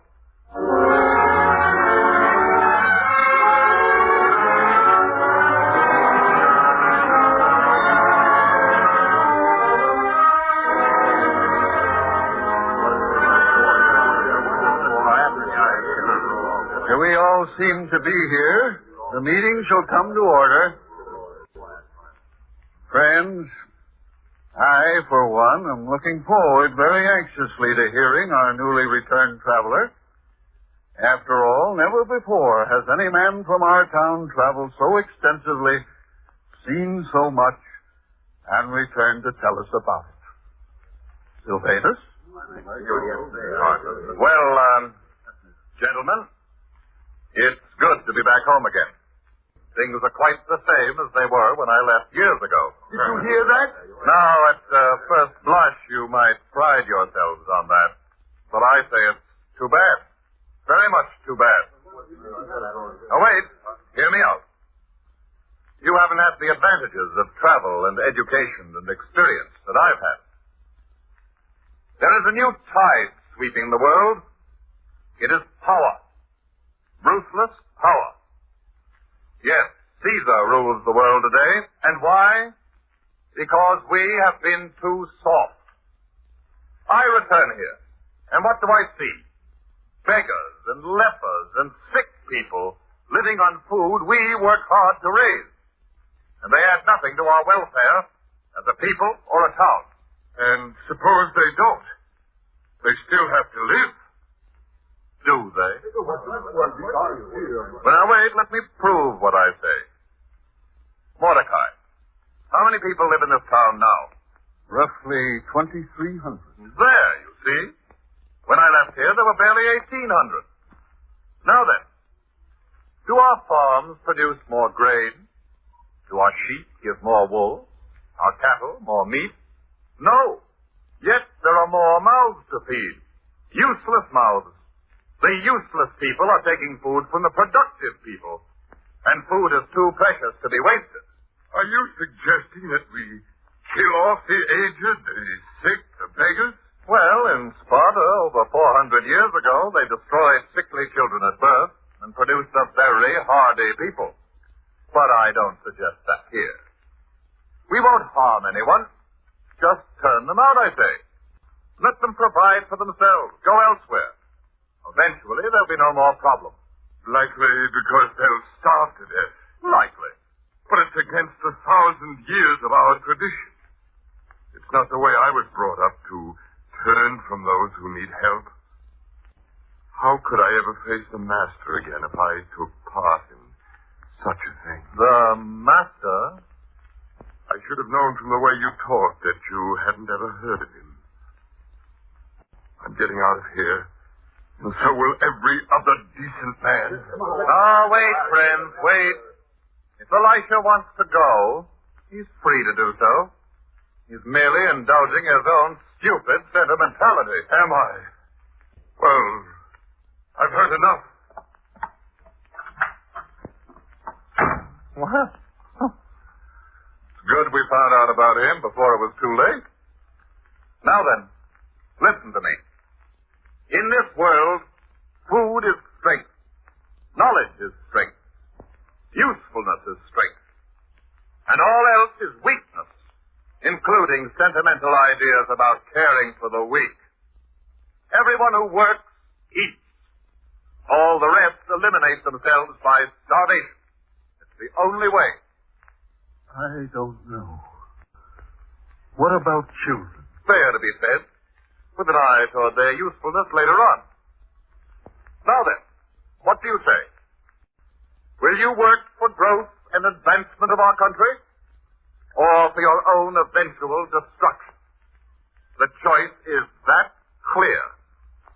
To throw over our traditions of charity and mercy. Think about it, Mordecai. All of you.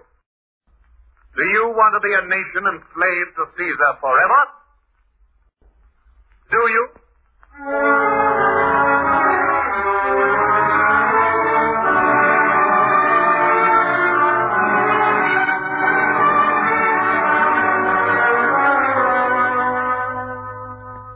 I waited till they'd all gone, Mordecai, and then I came back. Well, Elisha, are you going to have anything to do with that inhuman plan? I don't know, Elisha. An elder of the town, a man charged with the responsibility of seeing that things run right here?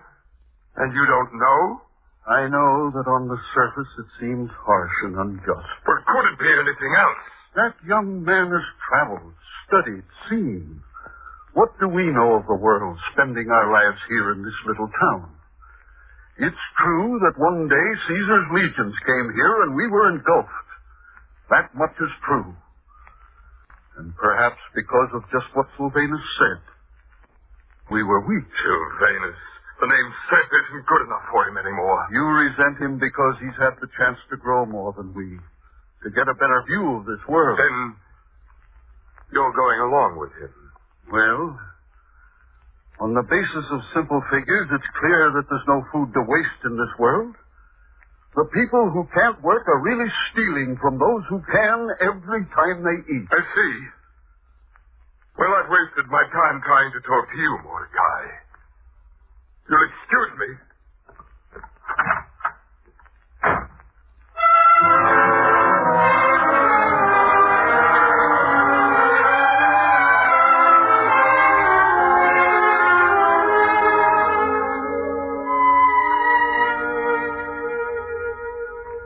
Son, I don't like to interrupt you when you seem so obviously occupied in your own mind, but I have to. Well, Mother, what is it this time? Son, jealous people are trying to ruin your reputation. What have you heard, Mother? A horrible story about driving the sick and the beggars from town, about putting the aged out to starve, many things like that. This evil gossip must be denied at once. I couldn't very well deny it if it were the truth. I'm sure I don't understand you, son. I thought I made it clear enough. No. It could never be clear. If it's what I think you mean. I'm sure you understand. Then, am I to go? No, Mother. You're quite safe. As a matter of fact, our house shall be affected least of all. What do you mean? The child's mother. She's the only one. You drive a sick woman from my house. She's sick, so she's useless. That's the test. I forbid it. Mother, perhaps there is one thing that should be understood between us. This is not your house, but mine. Sons, not wives, succeed to property. I see. This thing will have small beginnings here in this one town, but it will spread to other towns, to a whole nation. We'll be strong. Son, I hadn't meant to say anything about this, but I see things are far worse than I thought. You've grown away from me and your father. My father is dead. But the teachings he left with you, they're not dead. And they won't be, unless you destroy them. Son, since your father died, there's been another who talks in the same way, who teaches charity and kindness. Another? Who? The Master. So I hear his name again. Who is this man? Some of us believe he is more than man. What does that mean? You can find out for yourself by going to hear him. I know enough of him now to know I won't go. Besides, the day for driving out the useless and the helpless is already set. 3 days hence is when it happens. Oh, no. I thought learning would serve some purpose, would bring good things to fruit in your heart. Instead, it's robbed me of the son I had and given me a son I cannot love. I am sorry, Mother. Perhaps one day you'll discover the wisdom of doing things my way. But whether you do or not, the day has been set. Nothing will change that. Do you want to tell the mother of the little girl, or shall I? I'll tell her.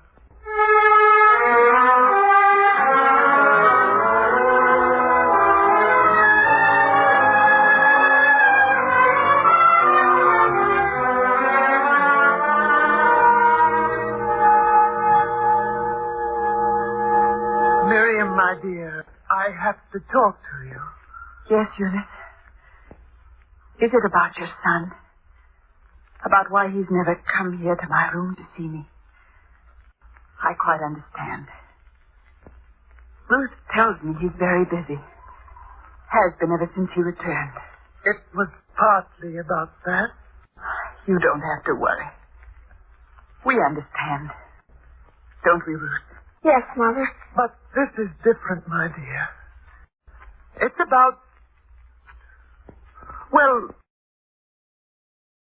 I don't know how to tell you. What is it, Eunice? It's an order from my son. You shall have to leave here. Leave this house? This town. But why? You are guilty of the crime of uselessness. What? How can I explain to you what I don't understand myself? Ruth, did you hear? They'll have to go. Yes, Mother. A child doesn't have to go. She can stay on. She'll be fed. Cared for. Yes, right here in this house. I see. It'll be more than I could do for her. Oh, no, Mother, no. You wouldn't leave me. What can I do for you? I don't even know how long I'd be with you. It would be better for you to remain here. At least you'll be cared for. But, Mother, without you, you don't love me anymore. Of course, child. I love you more than you know. More even than I realized till this moment.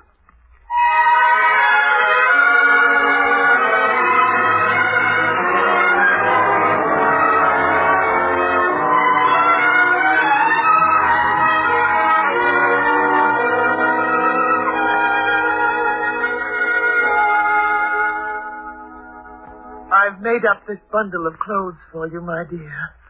And there's a good supply of food hidden in with the clothes. Thank you, Eunice. And now, where's Ruth? It's strange. This is the day I must leave, and yet she's hardly been near me. She's bewildered, hurt only as a child can be hurt. Oh, how I wish there was something I could do. What can anyone do? Look, through the window. So many people, and all with packs and bundles. Are they all going? Yes. The beggars and the sick, all taking what little they have and leave. So many. Mother, are you leaving now? Ruth, dear, your mother was worried about you. Where were you? Getting ready. Ready? What are you carrying, child? My things. My dear, I told you can't go. Well, I am. We're all going. Oh? I've talked to all the other children. The ones whose fathers or mothers will have to leave here today. And we all decided to go with you. Go with us? But what will happen to all of you when we can no longer take care of you? We don't care. We're leaving here. Oh, please, Mother, take me with you. Please. Yes, Miriam, take her. I wouldn't want her raised here. This will never be a fit place for children again. Take her with you. Yes, child. Give me your hand. We'll join the others. Eunice, would you open the door for us? Well, Mordecai, look at them. For the last time. There are the people who've been robbing us under the pretense of charity. Look, there's Abraham. It's difficult for him to walk. He's so old. And Deborah, the way she struggles along. Don't turn soft now, Mordecai. In an hour, we'll have seen the last of all of them. Wait. What is it, Sylvanus? Children. There's so many children going with them. That was not to happen. The order only spoke of the useless and the aged. Well, look, Ruth going with her mother. There's something wrong. I'll stop them before they get to the town gate. Ruth, come back here. Children are needed. Come back. What do you want to tell? Ruth, where are you going? With my mother. Weren't you told to stay? I'm going. You can't make me stay. Can you, Mother? No. She's going with me. You're a fool. What will happen to the child when you're dead? You thought of that? Here, child, let go of her hand. No, I will not. Let go, I say. Let go. What's happened? Why is everyone so quiet? Look, Mother. At the town gate. Look. It's he. The master. Yes. Well, why is everyone stopped? Go on, all of you. Get out. Get out. Well, why don't you move? Because of the master. He stands at the gate. No one will leave now. Oh, but they will. I think we'll hear. What happens here, friend? Where do all these people go? Is there plague here that they run away? I don't know who you are, and I don't care. Just stand aside and let these people get out of this town. My name is Peter. I'm known to a good many of these people. I have a right to ask about them. Well, won't anyone tell me? Yes, sir. I will. Be quiet, child. No. I said you're not to speak. See here, man, the child will have her say. Even if you don't want to hear her, the master does.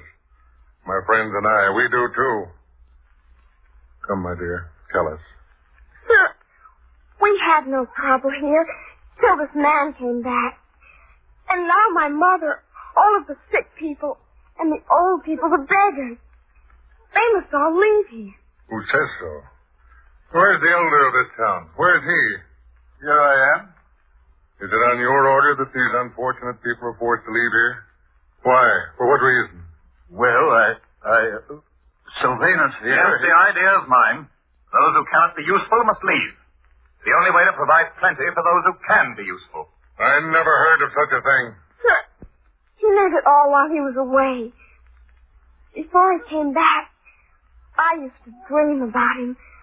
About how wonderful it would be to hear all the things he learned. But everything he learned has been evil. What good is learning if it makes men bad? Yes, child. What good is it? Master, as you have said yourself, from out of the mouths of babes. Master, what is to be done here?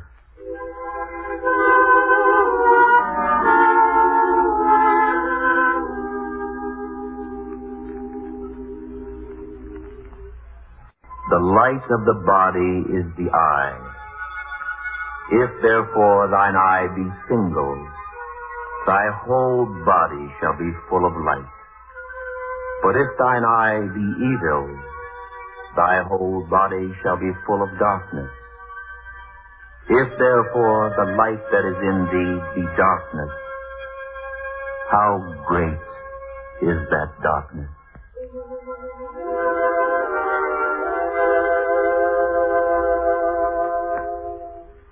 A man's eye, single, full of light. Yes, Mordecai. The eye of a man's spirit as it looks out on his fellow men. If he has a good heart, all he does will be good.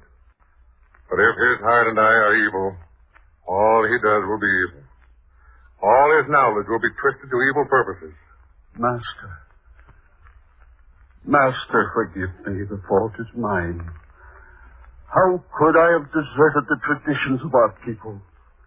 As elder of the town, I should have known better. But that Sylvanus, with his newfound knowledge, his theories, he misled and befuddled me.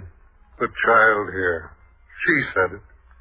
In her childish innocence, she knew a great truth better than any of them. What good is learning if it makes men bad? My child, come here. Yes, sir. You need not leave. Your mother need not leave. And if your arrogant kinsman doesn't find room for you, then I shall. And what of all the others? Of course, child. My good friends, I ask your forgiveness.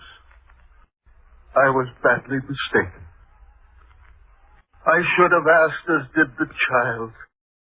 Did all the new ideas Sylvanus gave us bring forth one simple suggestion for producing more food? No. He only wanted to equalize things by having fewer people. His heart being evil, his actions were evil.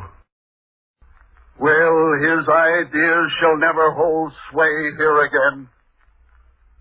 So all of you, go back. go back to your homes. Master, with your help, I shall do my part to see that virtue and kindness wipe away the disgrace we have had here this day.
Presented by the United States Armed Forces Radio Service.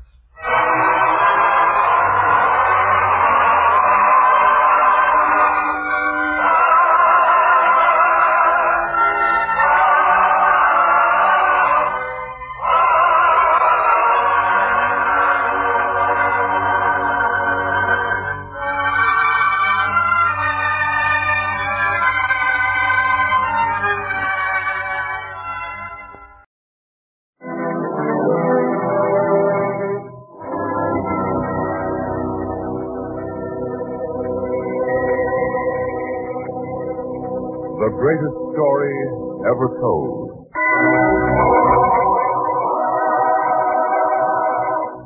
Presented by the United States Armed Forces Radio Service.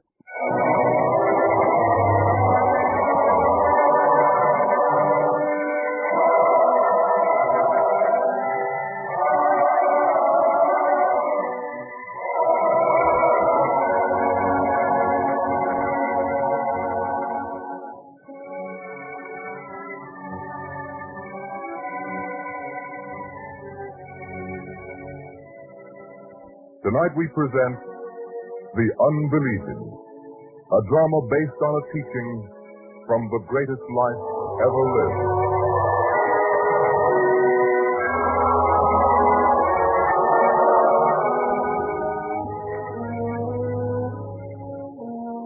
In a Galilean town that faces on the Great Sea, there is sudden activity down at the waterfront. For one large vessel has just run up a flag signifying that she will sail with the tide. Casks of water and much food are being hauled down to the shore for loading. And the captain is not only busy giving his orders, but is also talking to the merchant, Aaron. Mind you, Abner, stow those casks securely. Now, Aaron, what do you say? Time's short. I have to know. Well, a man has to have time to think. Think? Nothing to think about. I told you where I'm sailing woolen cloth is as precious as food. They'll pay for it in gold. Let me take all the cloth you can spare, and I'll bring you back enough money to pay for it 3 times over, even after my share. Well, Aaron? I don't know. Risk a good part of my possessions, and a vessel can sink. No vessel of mine has ever been lost, Aaron. I know, but I have to be a little more cautious than most men. What do you mean? Well, a man doesn't like to talk of it, but I have a son, and he's not a well lad. Not that he's sick all the time, mind you, but Suddenly, from out of nowhere, the sickness seems to come on him like an evil spirit. And when it strikes him, he tosses and twists frantically as though he had a struggle going on inside of him, as though he wanted to throw off the evil spirit. Too bad, that. I've heard of such sickness. Well, you can understand that I must always have money to take care of the boy. I can't risk losing a good part of what I have. I see.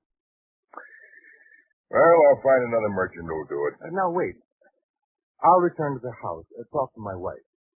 I might yet decide to do it. Give me an hour, huh? An hour? All right, an hour, but no longer. I must sail with the tide. All right, men, careful with the loading.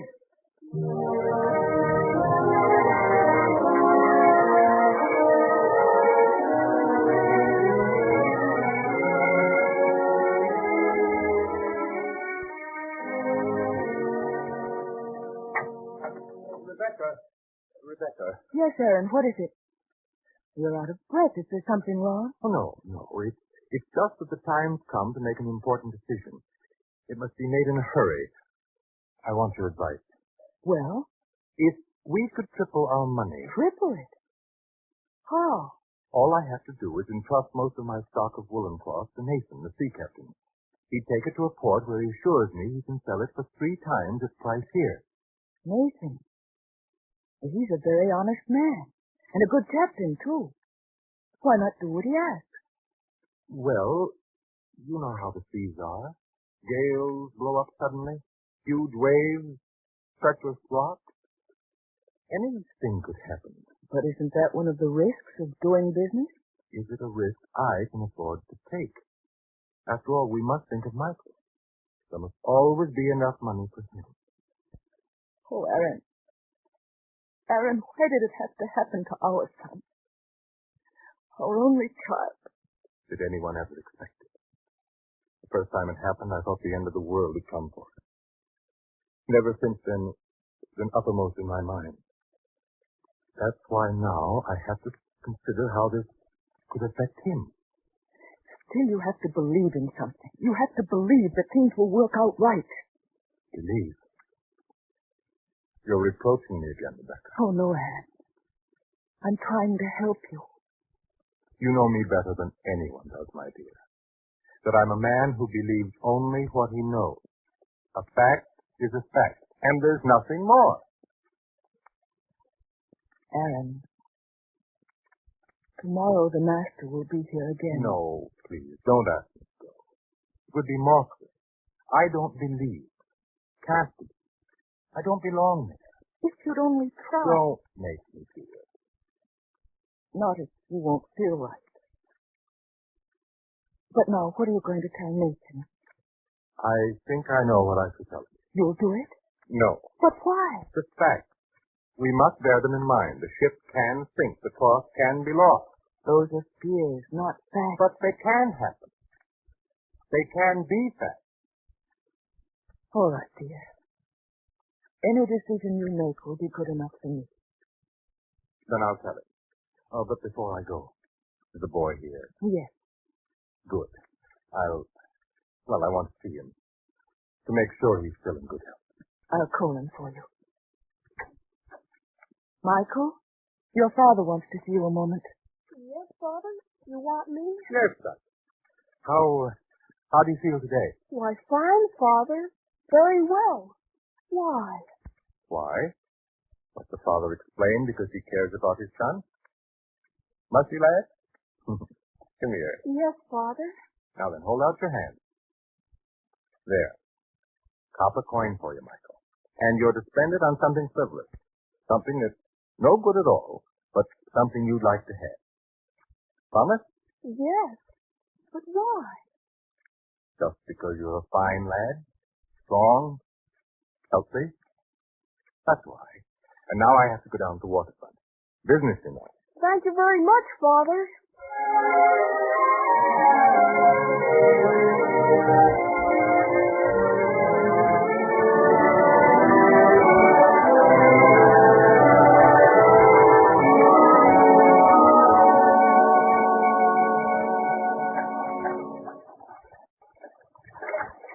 Well, I see. Have you decided? The answer is no, Nathan. No? Say, what kind of businessman are you? Don't you like to make an honest profit? The risks are too great. Too many things can happen. Aaron, if I felt the way you do, I'd never take my vessel out of sight of land. I told you before that I know. But still, if a man does his job right, he has to have faith that everything else will turn out well. If a man doesn't believe in that, he just doesn't believe in anything. And if a man can't believe in anything? You know, I feel sorry for you, Aaron. Yes, very sorry. But I'll find another merchant who will take the risk with me. Wait, No. No, you'd better find another merchant. I will. Samuel, perhaps, is a smart man. He'll know a good thing when he sees it.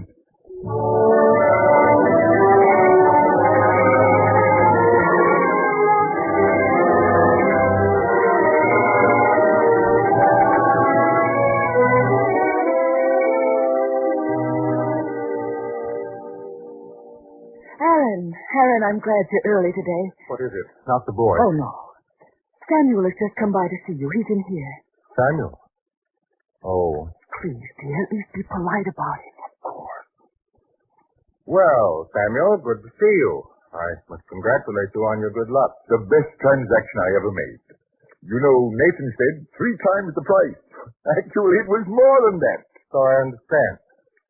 Suppose you think I'm a fool for passing by the opportunity? Not at all. No one of us makes the right decision every time, but I thought you might be interested in something new. You see, that one transaction has convinced me there's a great opportunity, so I decided to put in my money, with several others, of course. We'll assemble a fleet of ships, say 4, to begin with, and we'll carry on trade with our own ships and our own goods, and Nathan will run it all for us. How does that sound to you? I wish you the best of luck, Samuel. Wait, you don't understand. We'd like to have you in with us. You want me to join with you? Of course. You'll do it, won't you? I'm not a man to rush into things, Samuel. I'll have to think it over. Of course. Tomorrow, then? Well, we'll see. Yes. Let us know when you decide, Aaron. Goodbye. Well, Aaron, it sounds fine, doesn't it?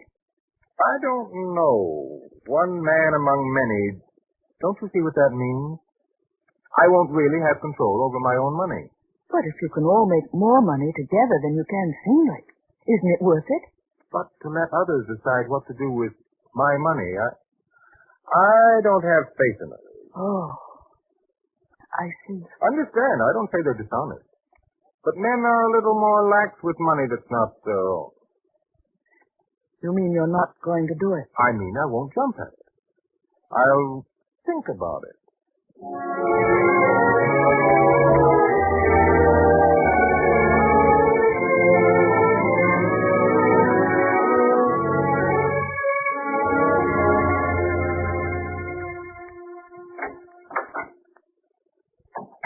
Aaron, have you seen them? Talked to them? Yes. And? I couldn't do it. Well, at least you made up your mind. You won't be worrying about it as you have the last 2 days. Rebecca, you don't know. You just don't know. You think it's over when I make my decision. No. I think about it and think about it. It keeps going through my mind at night when all others rest. Not all others rest. You mean you know? Of course. You can't worry alone, Aaron. Not as long as I'm your wife. I see. Yes, dear. I know what it means not to have faith in anyone or anything. It means you live alone in a world full of people who want to be your friends, but don't get the chance. You? I have faith in you. Yet you've never had enough faith to do what I asked. About the master? Yes. You're right. I guess I don't really have faith in you either, then. That's not the worst of it, Aaron. Don't you see? You don't even have faith in yourself. But I do. Do you? Here were 2 times when you were faced with a good opportunity, and yet you couldn't make up your mind to do it. It's always been the same. That's the bad part, Alan. A man without faith is a man without faith in himself. Rebecca. Yes, Alan. Do you hate me? No, Alan. But I do pity you. And I want to help you. If you want help. I don't know. I have no faith. And I don't even know where to start to have it. I'm lost.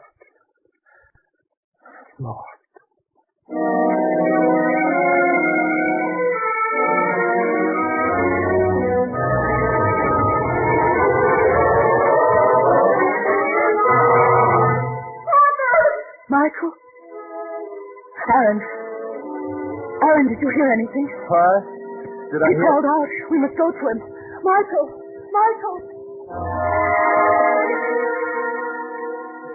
Son, do you hear me? He doesn't hear me, Rebecca. Again. It's happened again, Aaron. Yes, dear. We mustn't lose our heads. We must do what we can. Do. What can we do? Wait. Just wait. I guess that's all. Poor boy. Poor boy. To be so stricken.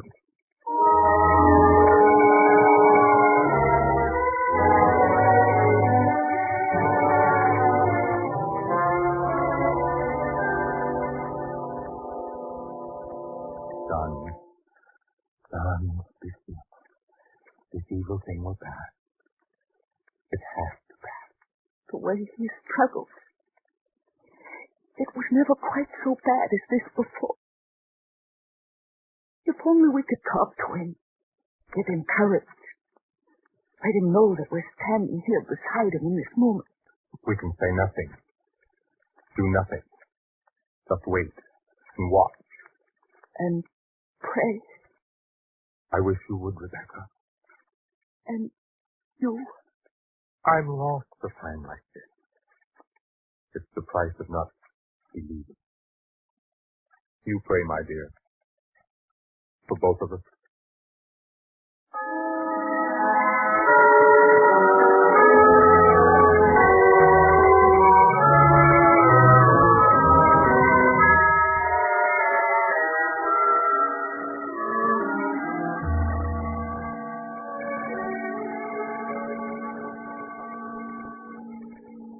Rebecca, morning.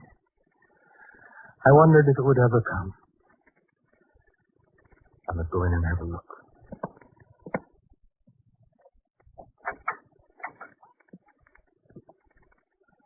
Oh, son. Son, I could never say this to you if you were listening. Never.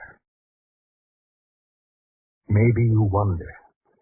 Maybe it goes through your young mind sometimes, and I can't tell. You'd have a right to ask. You'd have a right to say,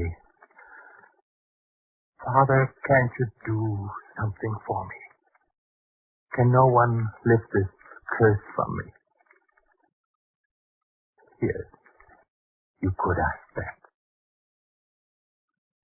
And what could I say?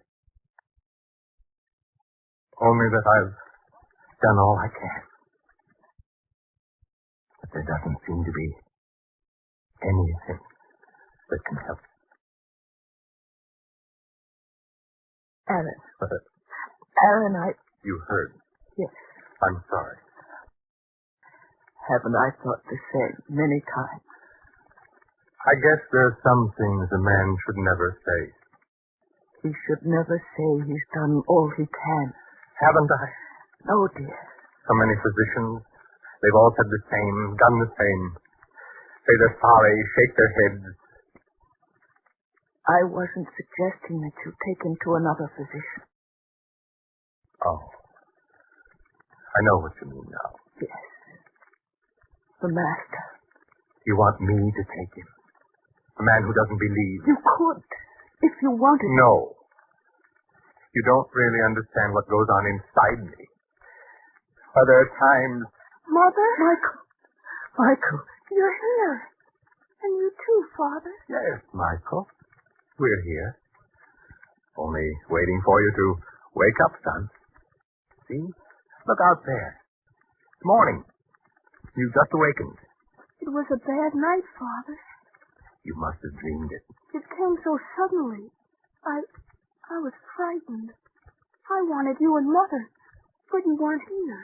We were here, son. We'll always be here. And now your mother and I must get you something to eat. You must be hungry. Yes, dear. We'll bring you something.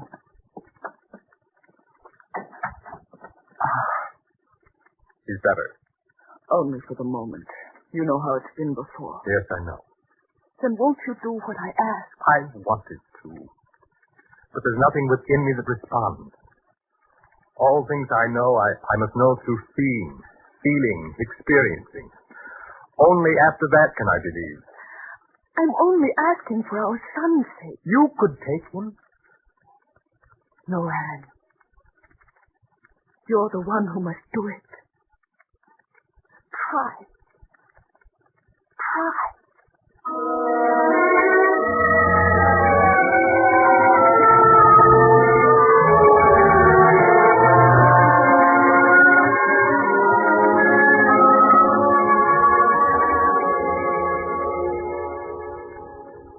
Rebecca, he doesn't look well again. There's that look in his eyes. I'm afraid it's coming on again. I know. So we must wait the next weeks in dread that will happen once more. And because you have no faith, we do nothing, not even for our own son. Perhaps rob our son, too. Oh, I've thought about it. But there's still something missing. In me. Perhaps if we started out, the three of us, on the road it might come to you. The ability to believe. We could find him. We could talk to him before this dread thing struck Michael again. Do you think so?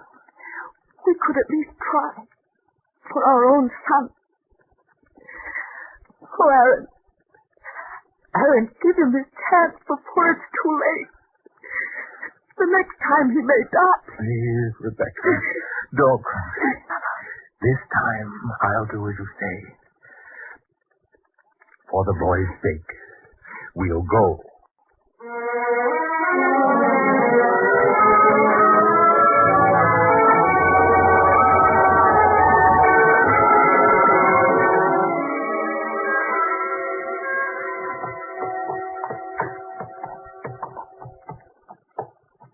We've never been this far from home before. No, Michael. And do you feel well, son? A little tired, but I can go on. We are going on, aren't we? Another day, possibly two. Then we shall be there. Capernaum. Mother. Michael, what is it? I don't know. It seemed like the blackness was coming again.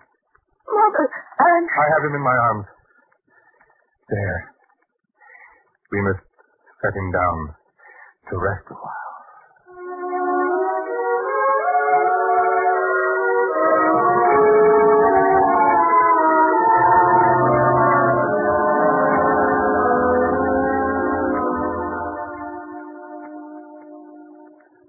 It's growing dark. Will we stay here by the roadside forever? He's more ill now than he's ever been. This time is the worst of all. What can we do for him here? The water's already gone. With nothing to wet his lips with but tears. I know. Rebecca. Yes, Aaron. You have such faith. You're always believing. But if there is any power in this master you worship, then I shall find it out. What do you mean, Aaron? I shall carry the boy in my arms the rest of the way. All the way to Capernaum. Can you do it? I can do anything. If it's for my son. It means traveling all night. I can do it.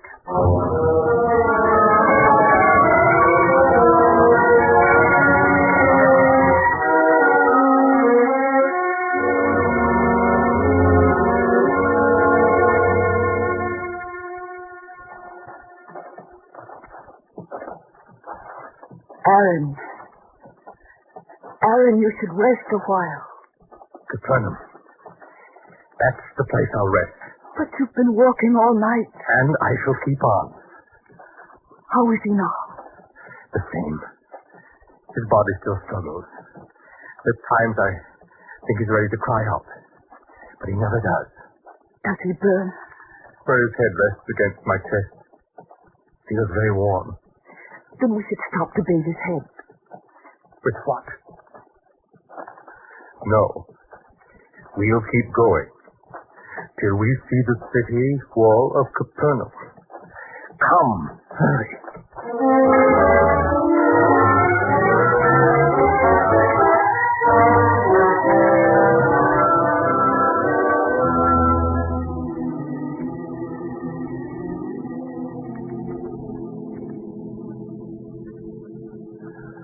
Well, Rebecca, is this the place?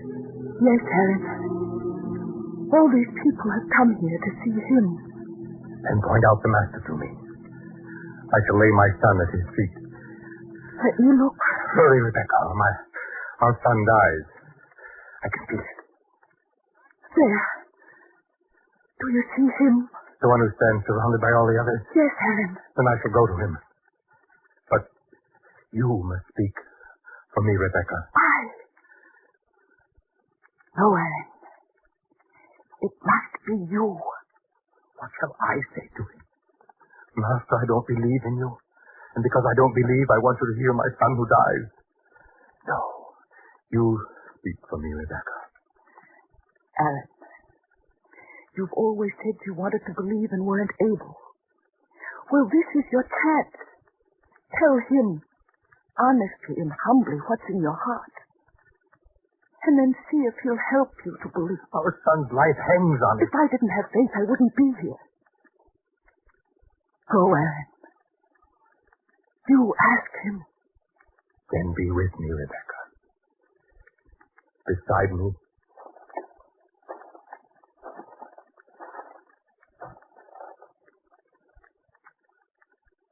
Master. Master, I have brought you my son, who is stricken by a strange evil. I lay him here before you. Look for yourself at his tortured body, at the way he struggles. Help him, please, Master. Cure him that he shall be free forever of this cursed illness.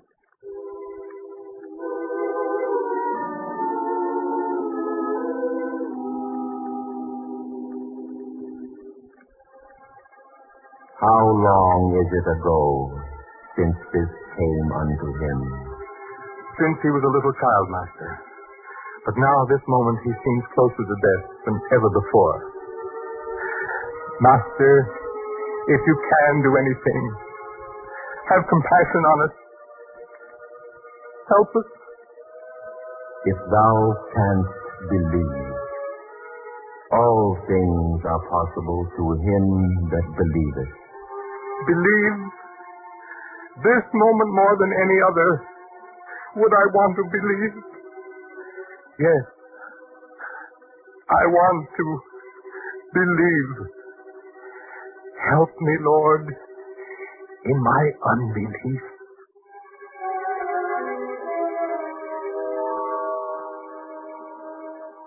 Thou spirit, I charge thee, come out of him, and enter no more into him. Master, his body moves suddenly and violently.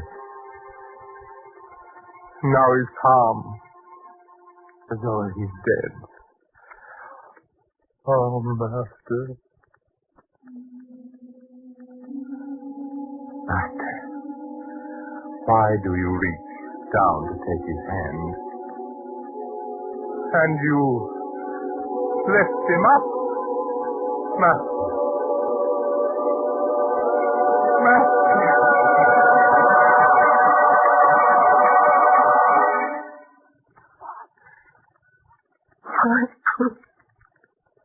Michael, my son. Yes, Father. Why do you say it that way?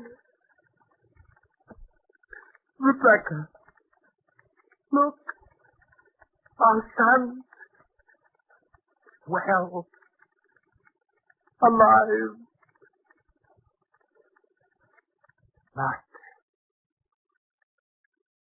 Master. Now I can believe. I see. And what I see is changed by unbelief to great faith.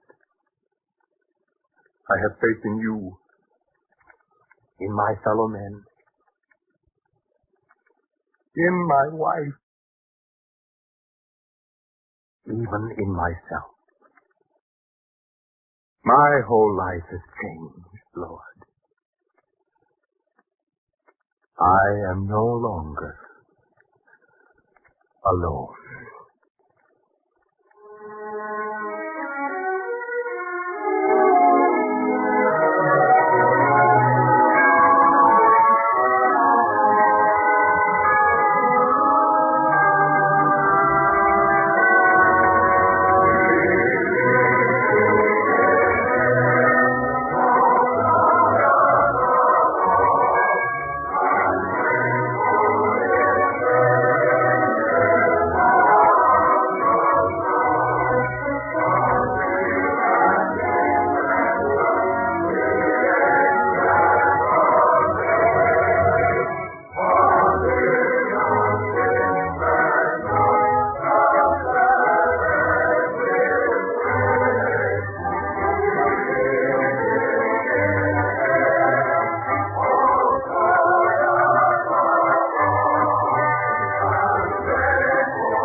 You have been listening to The Unbelieving, another episode in the greatest story ever told, from the greatest life ever lived.